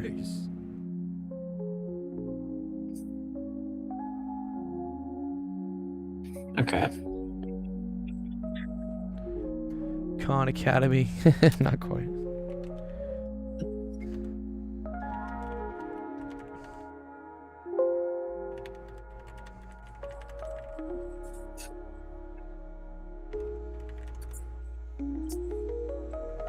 Question 11 on this homework.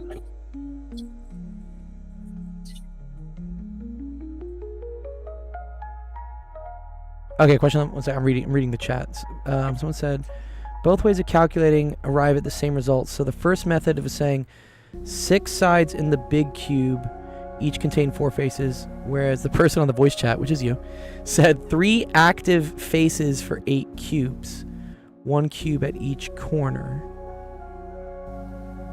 Oh, okay. 8 for 8 cubes, 1 cube in each corner. 3 faces being outwards, both being 24. Okay. 3.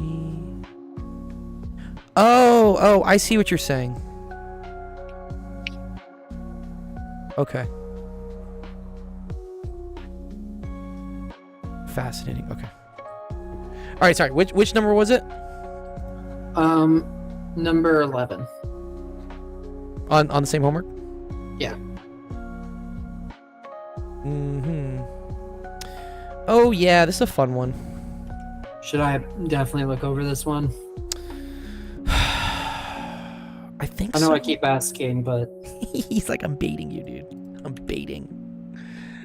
Yes, I mean, you should definitely look over this one, because I have a feeling that even if this one isn't covered on here, I think it's also covered on the final, maybe.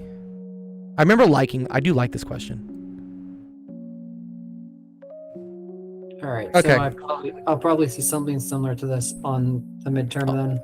Midterm or final, I forget which one it was, but yeah. I'm not legally binding, but just it's a good question to do. Do you know how to do this one? I knew how to do the first part where like what's the Gaussian surface up until like the outside of it, right? But then I was like, okay, I can get. Well, this is weird. The whole cavity thing. The way to treat this question. This is a cool trick. I didn't go over this during lecture. I didn't. When I looked it up online, it was like you should give the cavity, the circular cavity, like its own electric field or something like that. And you then should just give. make it like. You should have it the have the opposite charge. Yeah. Yeah. Make it like a negative like charge density. Yes. Or something like that. That just subtracts the space. Yeah. For instance, if this is like positive rho, then this one needs to be negative rho. Okay. And that gives the effect of having a cavity of like there's no charge. And so if they want the electric field at a point P, right? Okay. So in that case, I think you take what the electric field would be due to the blue thing at point P. So here, let me draw that. Right, and then sorry, and then we're figuring out at point P.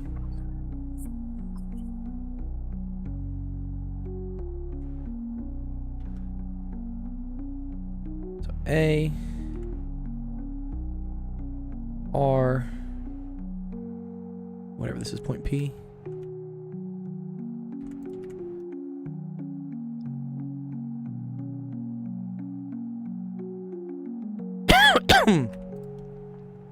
So you first calculate what the electric field is just due to the blue at point P. And I believe that, right, so that's E times, we're going to say 4 pi r squared, right? Is equal to the charge enclosed, which would be 4/3 pi r cubed rho, right? And then over epsilon naught. See how this would be charge enclosed? Yeah. Okay, good, because it's volume times density. Okay. And then that points in the r hat direction. That's the important thing. That points in the r hat direction. So if we're measuring here, electric field from this points that way still. Okay, then you have the electric field due to the red part.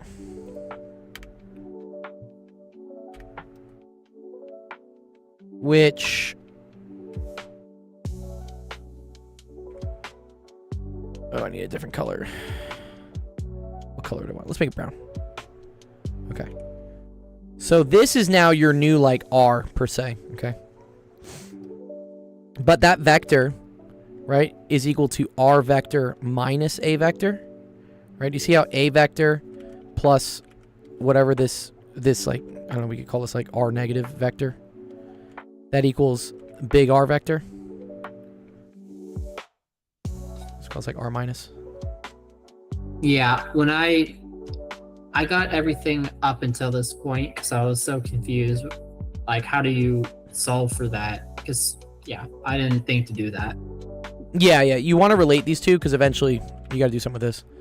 Yeah, So because I then understand you have one electric field from the solid sphere, and then you have another electric field from the, I guess, the negative anti-cavity, whatever.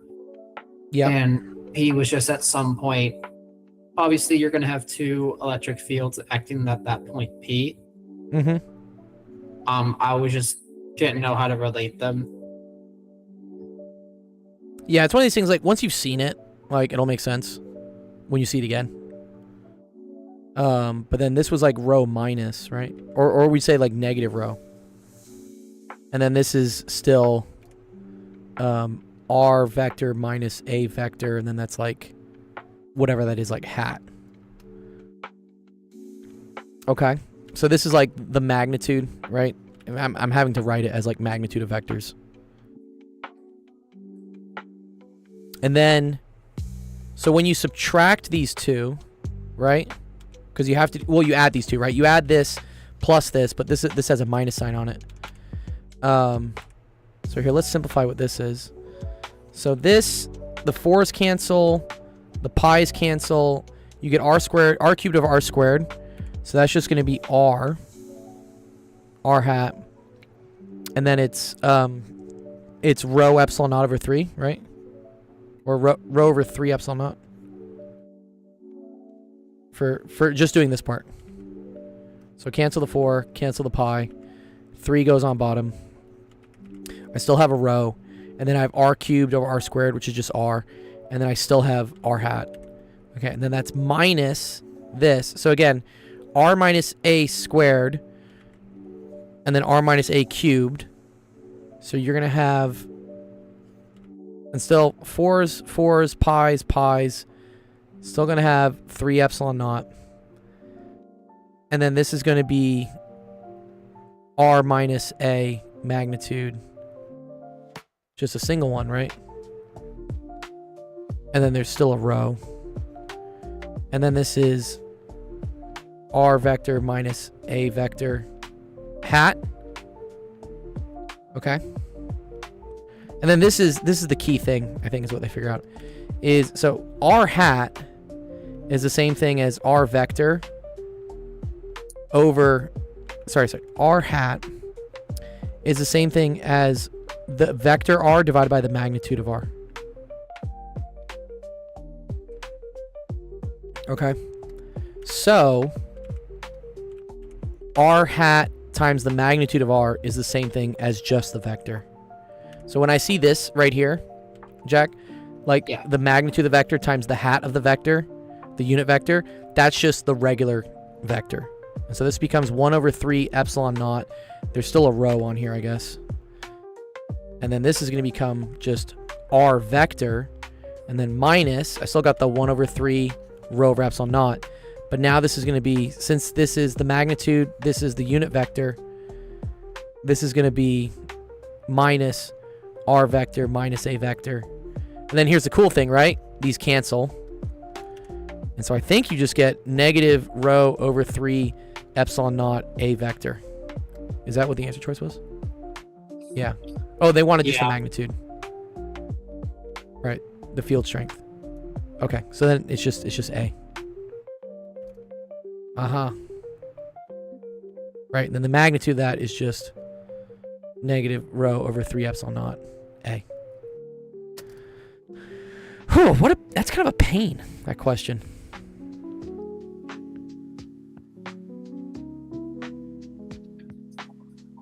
Yeah, But hold on, can I write that down for a sec?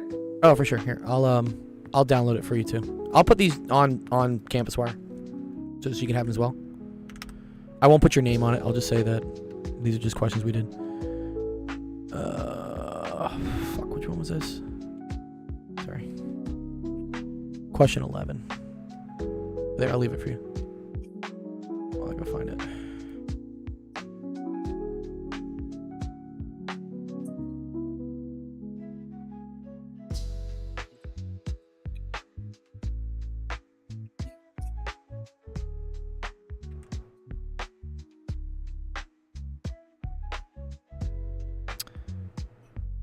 What's up, Sarayam?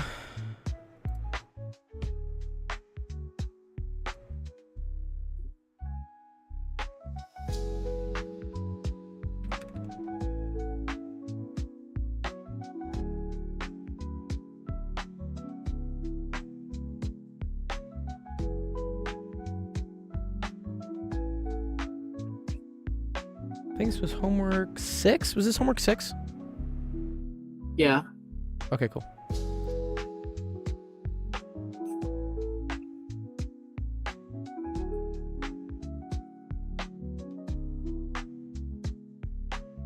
Okay.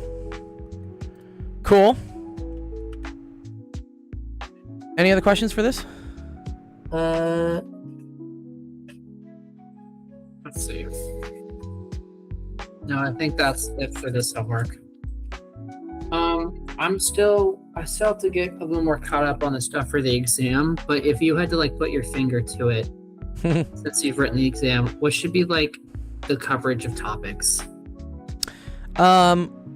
So Gauss's law for sure. Electric potential. All right.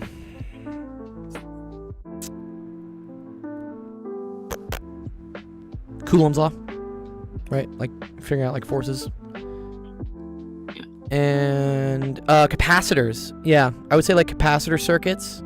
You should be good at like how to find the equivalent capacitance from like a bunch of different capacitors in various like series and parallel arrangements. Okay.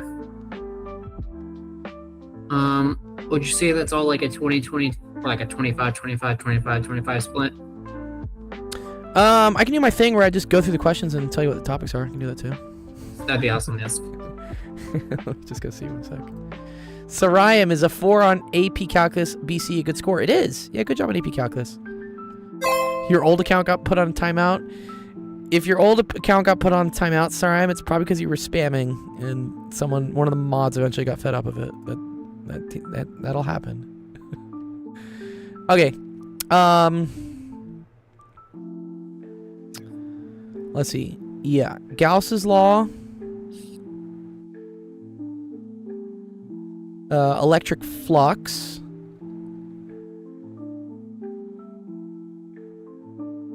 Potential.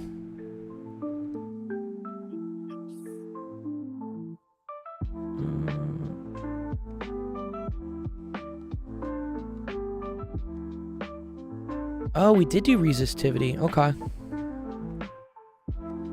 Yeah, I take that back. There is something from today on the exam. So resistivity. Okay. Is resistivity only going to be covered today and tomorrow? Oh, we just covered it today. That was it. All right. I'm guessing that's question 3 then. Oh, question 4. Okay. And then, yeah, electric potential energy. All right. And then more electric potential energy. And then capacitor circuits. Capacitor circuits.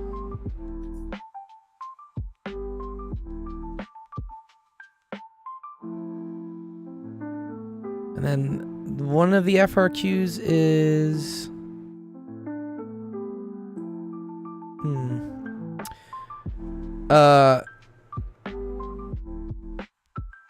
Gauss's law. Okay. And then the other one is Gauss's law. Plus potential, plus capacitance. So it's like a question that incorporates all three things. Like basically, you use like Gauss's law to figure out the electric field. And then you use electric field to figure out potential. And then from potential, you can figure out capacitance. Okay. Yeah. Mathematician, what's my name? Sensation Bandom. Oh dear, Sensation. Some of the mods in my channel, dude. I used to be on timeout, now I'm banned. So Gauss's law, that has to do with obviously Gauss's law and Gaussian surfaces. Yeah. Electric potential, that's stuff from like homework 7. Is that like electric potential energy and like voltage? Yes. Okay. Okay. Then you have Coulomb's law and like electric flux. That's question 2. Okay. Capacitance and circuits, that's like question 8. Well, I mean, yeah, I guess question 8 because circuits. Or not question 8, but homework 8. Yeah. Okay. In resistivity, is that, it's only like one question, but is it like really integral and stuff like that? Resistivity? Yeah. What? Sorry, what'd you say? Is it what?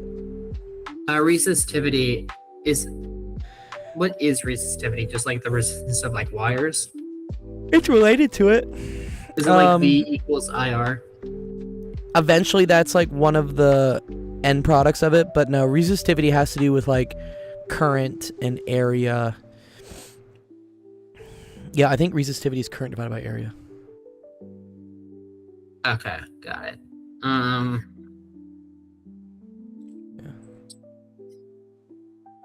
Okay, thank you. Will you be having like a review session Thursday or Wednesday? I'll do another office hours for sure on Thursday. I don't know about like review session, but if you want to like lead it and just like keep asking things, sure. Okay, got it. Yeah. That'll be a big help. Yeah, we will for sure for the final. I have structured like reviews that I'll do. All right. At that point, it's a lot of topics, and I want to like just briefly cover everything. But for the midterms, I'm kind of just like, eh. All right, got it. Thank you very much. You're very welcome. Mathematician, I do know who you are. Am I tutoring anyone? No, that was just office hours for my UCLA class. Someone was asking some questions about the upcoming exam, and they wanted some help on things. Kaushik Techno, I do know you, Techno. What's up, Dr. Gold? What's up, Kaushik? Sorry, I am a Dr. Gold. Bro's getting fed up with the questions. I'm not fed up. I'm just tired. Let me see. What did people submit to the queue? Sorry, I probably don't have any time to go through the other queue today. I was explaining that this class ends on the 31st, so then I will get back to having more time to answering more viewer questions. Just for my job, I have to answer UCLA questions first. Let me see. Mango Sticks, what'd you have? What'd you have for me here? Ooh! This is actually, but this is a UCLA question, actually. Yeah, this is a good one. Let me do this one for you, Mango Sticks.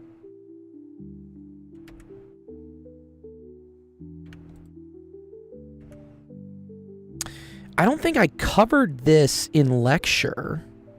Well, we covered dipoles a little bit.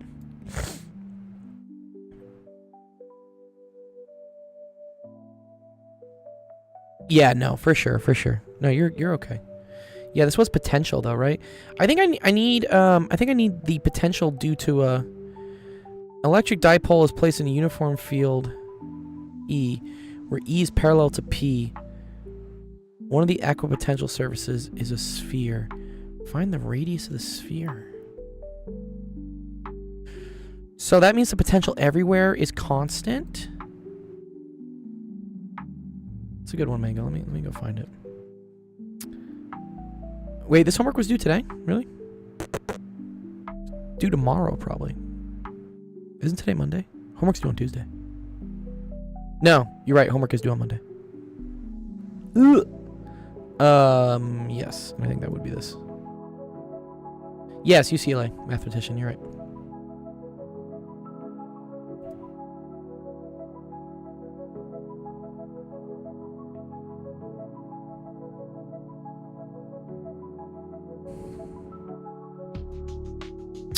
Where did I do potential from a dipole?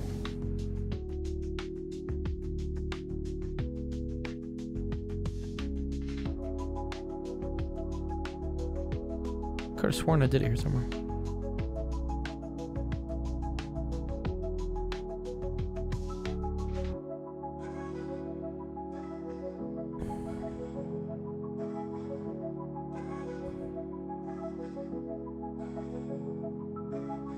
There we go. The electric dipole. All right. What SAT score do you need for UCLA? That's a joke. They don't. They don't look at your SAT score. They should.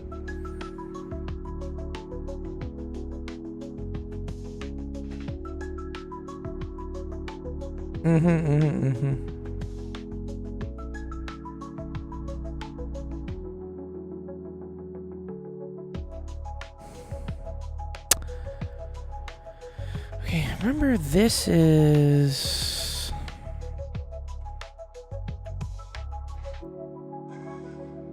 2000? No, that's back when we took the SAT sensation. They don't. It's at a 1400 again, or 1600. Sorry.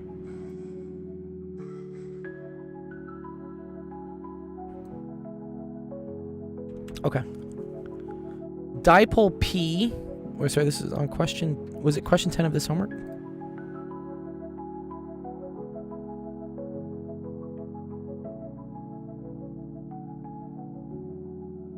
Uh-huh. What was the solution to this?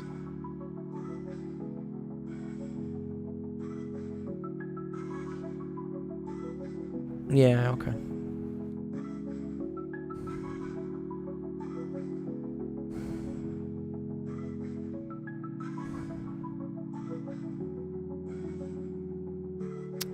Okay.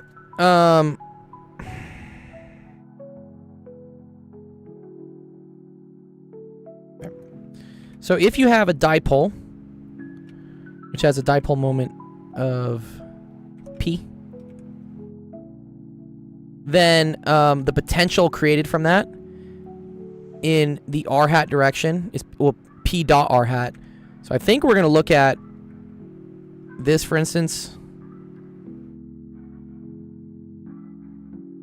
being like our r direction. And so the potential here, so V for the dipole. And again, this is at the origin, where this is like 0, 0.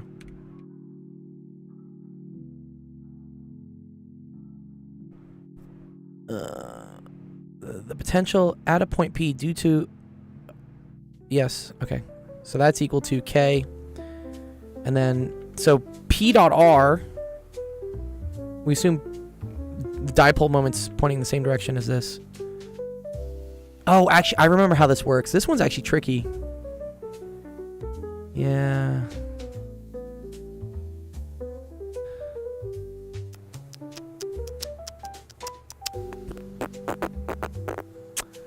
P dot R hat. Right. Oh, no. Okay, so.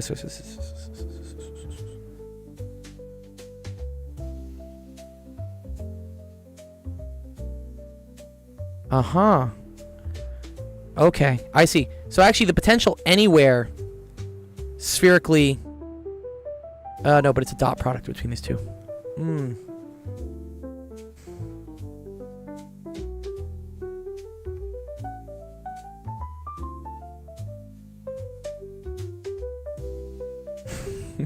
Chat's going crazy.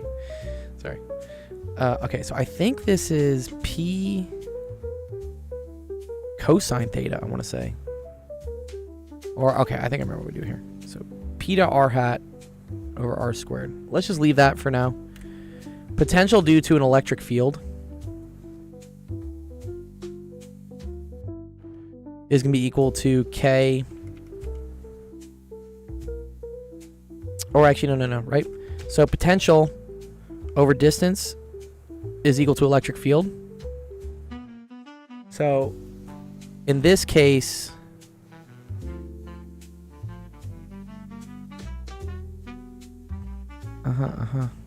and the electric field points parallel to P. Let's say P just points up. That means the electric field is like a distance Y above this, right? So I think it's the same dot product, is it not?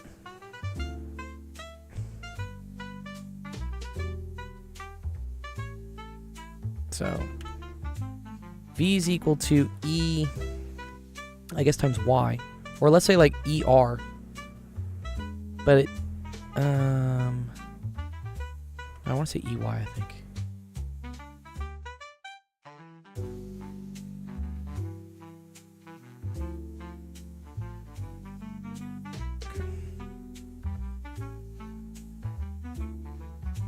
I think it's this.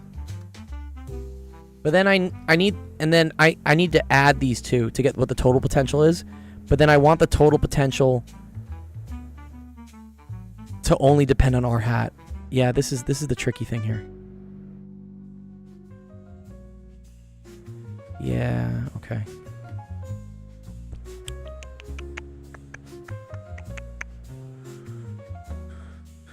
Let me think.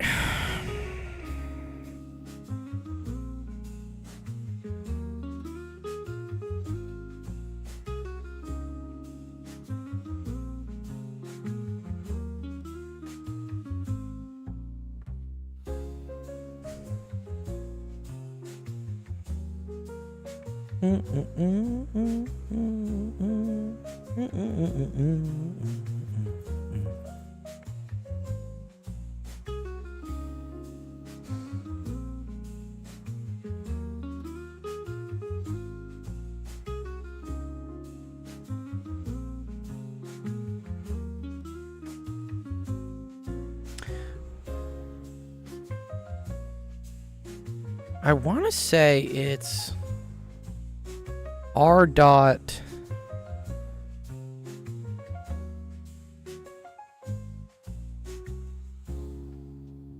P hat, maybe?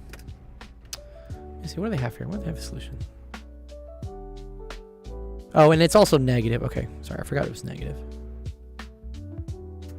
Let me make sure I have that right. They have them aligned on the x-axis, whatever.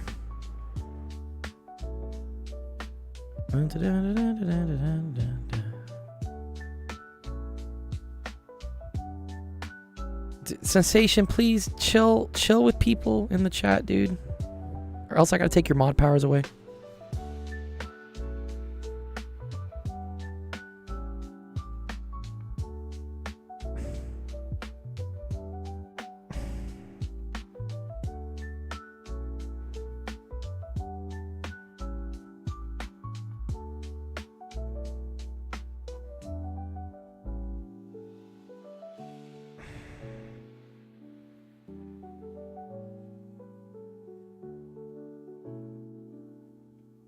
Okay.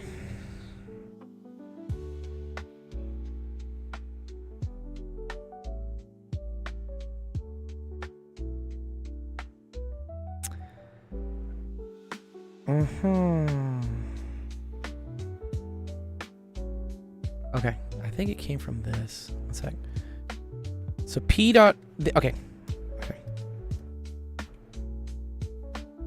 And then this is the amount in the, I'm gonna say this is in the Y direction.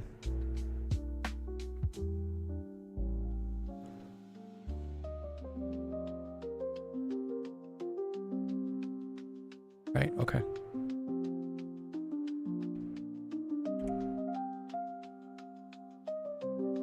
So let's assume electric field's pointing that way. P is pointing that way. Let me rewrite, like, R vector, right, is the same thing as R hat. So R hat is equal to R vector over R. Okay, so then I can rewrite this as K. I assume this is supposed to be P vector, not P hat. What do they have? How do they describe this? Sorry, within the textbook.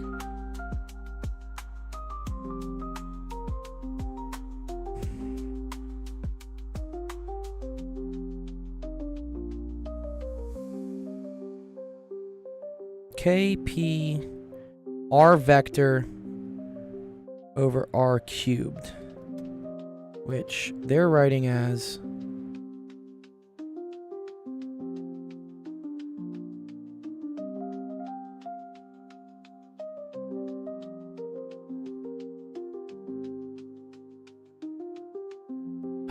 one sec. Don't worry, I'm not gonna ask this question on test. This is kind of a mess.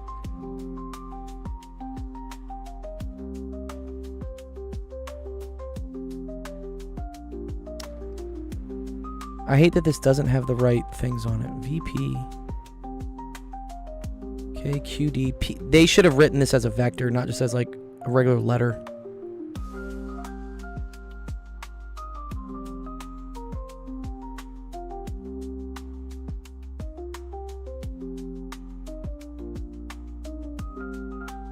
Is P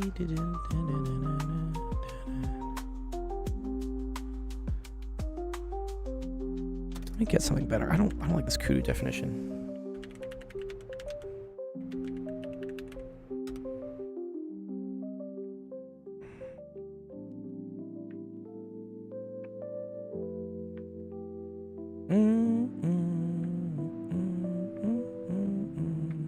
It should be normal scalar, right? Yeah.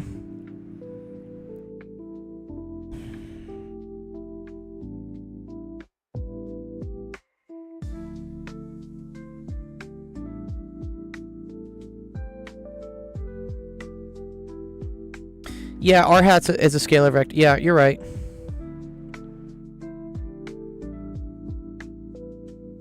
I think it's what I want.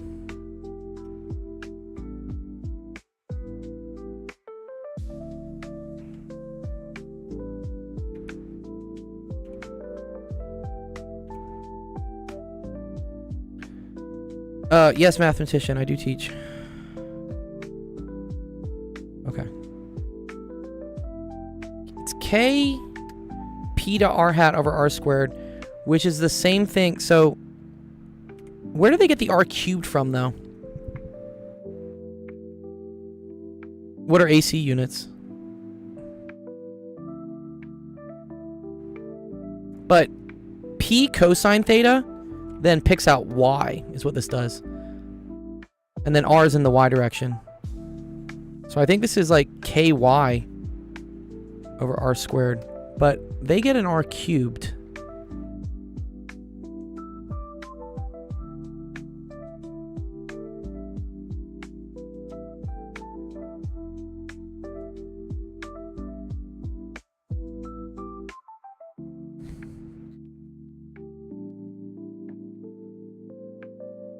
Yeah, see, they get over R cubed. The R cubed is important.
Okay.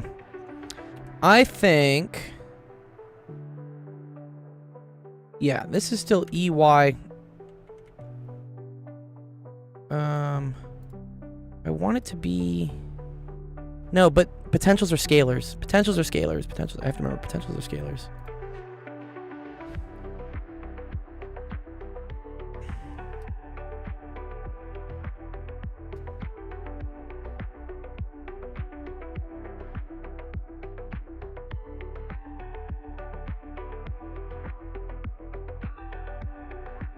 Okay.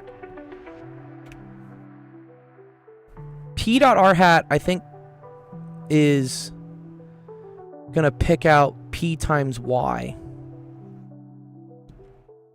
Yeah, I think it's gonna pick out P times Y. Yeah.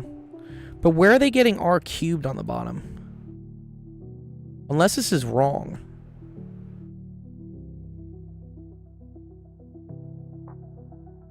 What's up, Alistair? Okay, I think, okay, P dot R hat, okay, wait, is equal to P times 1 times cosine theta. How are they getting an R cubed on the bottom? I don't determine the adds. Right, okay. This is fine.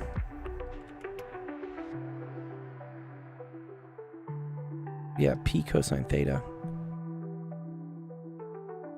Oh, I think I know how this works now. Okay, wait. 1 sec.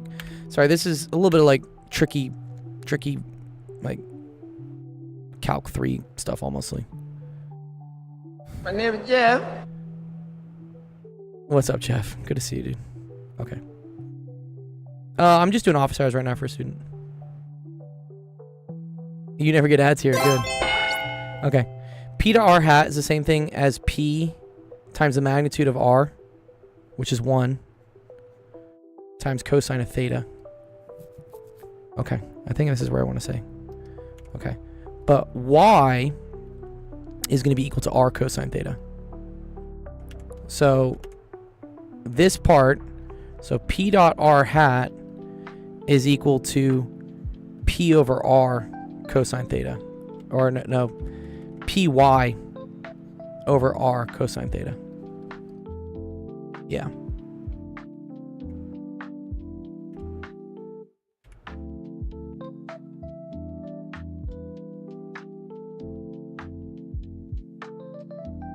Stokes theorem. Zach's pretty good at Stokes theorem. I'm about to end the stream. I've been going a little bit over time because Mango had this question. Okay.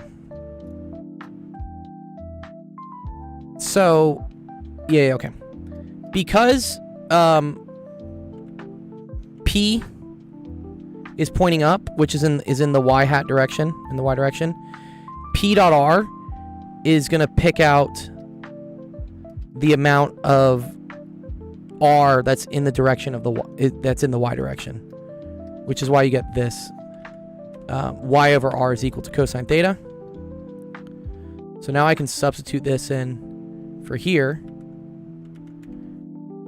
And I'm going to get that P dot R hat is equal to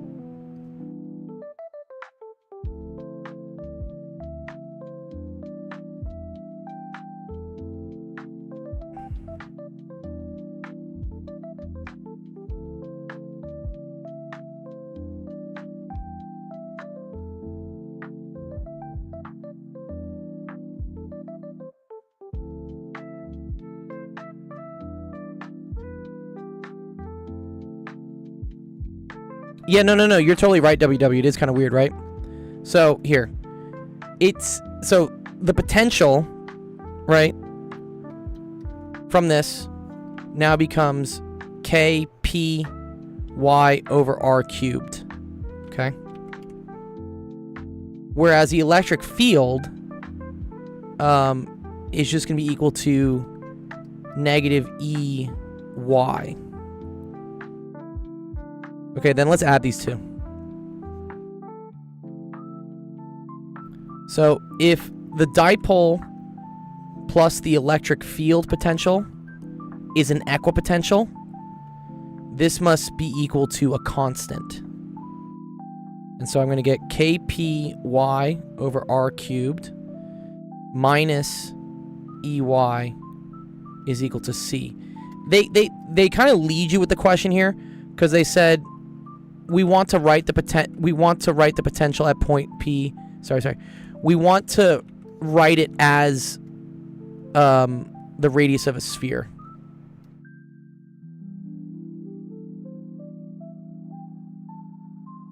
Yeah, and the field due to a dipole does look kind of weird and curvy.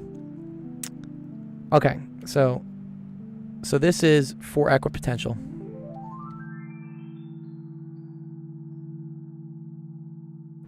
I need these two things to be a constant.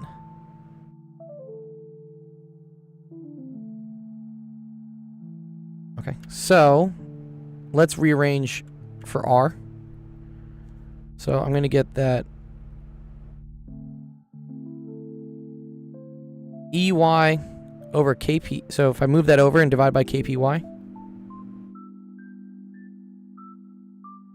All right, sorry. No. It's C plus EY. And then this is all going to be divided by KPY. And then it's all, yeah, okay, right? Okay, cool. So then R is equal to C over KPY plus E over KP, all to the 1/3.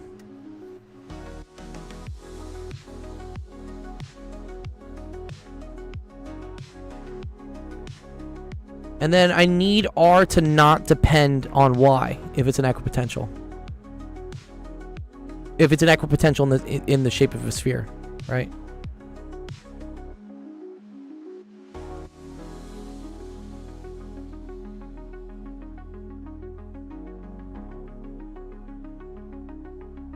Right, because a sphere has all sorts of different Y's.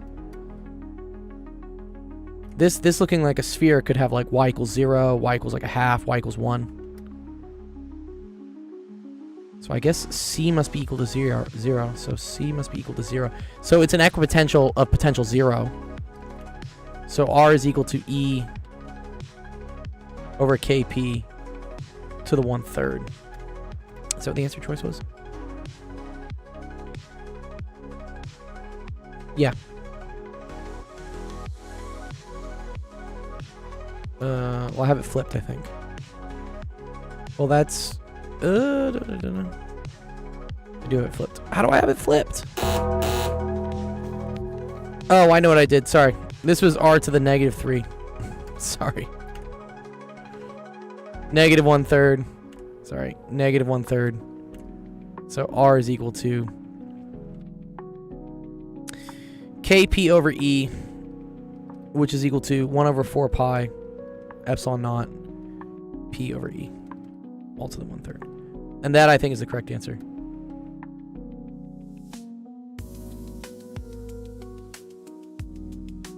Yeah. Yeah, there you go. Okay, cool. Yeah. All right, let me see what... They're behind a paywall, but they're mostly from OpenStax. You got it now? Okay, great. Sorry, yeah, this one is kind of a mindfuck, honestly. You have to like do like some funny things here, and they're kind of leading you on because they say that it has to be a sphere. So you're already solving for R, I guess. I think it looks like a bean if I remember. They come back down to the negative charge like a perfect oval-shaped bean, kind of with 2 notches. Yeah. So this is... Here we go.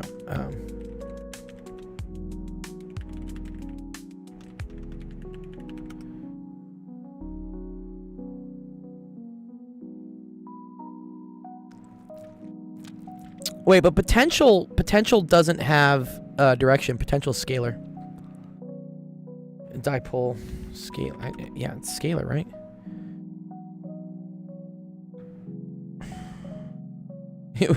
These are field lines.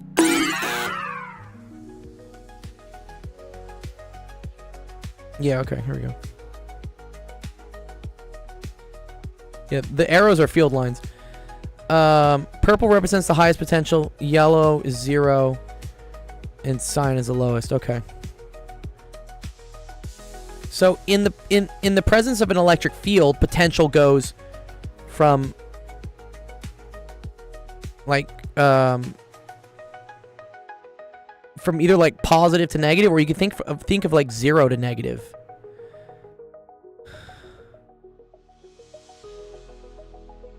And so some distance away from this. Yeah. I don't know. It's a really weird question.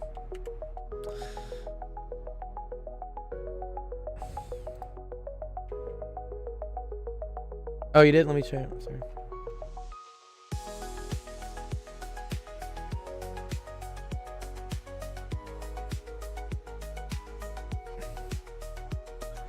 Right. Oh, and that's the potential.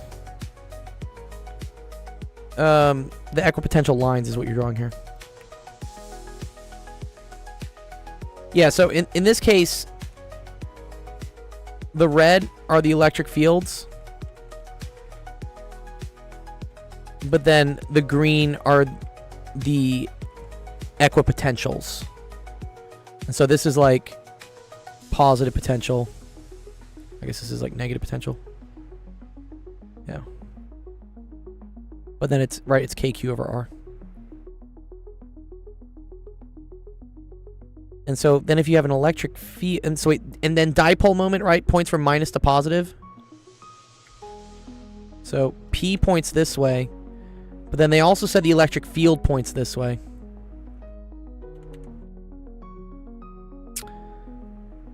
I see. And so the electric field points from positive to negative. So I think at a certain radius, somehow here, the amount of like positive here cancels out exactly the amount of negative here, and the amount of negative here cancels out exactly the amount of positive here, and it makes it a sphere. Super weird. I don't know how that would work. Emotional, damn it. Okay, my brain hurts. I can't do anymore. Let's close the stream out. All right, thank you everyone for coming to Actual Education Office Hours today. Yeah, it would be super cool. Yeah, I wonder if there's like a little bit of Desmos there that we could like throw something on Femvox. Yeah, I don't see how we get a sphere either, but apparently we do. Anyways, office hours tomorrow is going to be earlier. I'm going to only have it for an hour because I got to go to this AAPT conference, but I will still stream. So tomorrow at 11 a.m. we'll have office hours. If any of the physics students want to come by, ask questions. If there are no physics students asking questions, I will go through and solve any other cool questions that have been asked. I know the queue's quite long at this point of different things, but I can mark Mango 6 is done at least, right? Mango 6. We did do yours.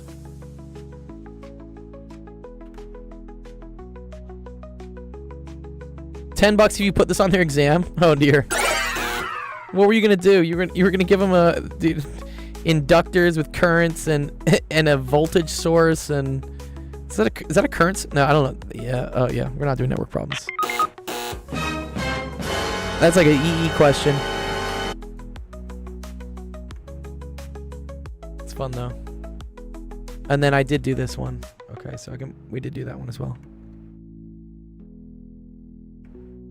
Let me just clear the queue a little bit. Do need to still do Laplace's? Yeah. Gladiator, I will get to this at some point, sorry.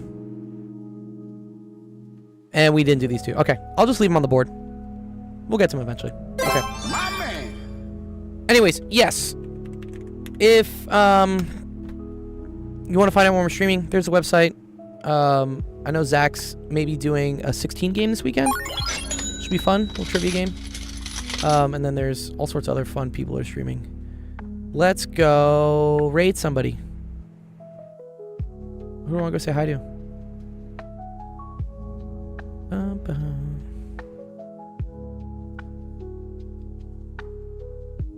Let's go say hi to Moo. I haven't said hi to Moo in a bit. So, we're gonna go say hi to her. Alright. Enjoy the rest of your Monday. We'll see you around.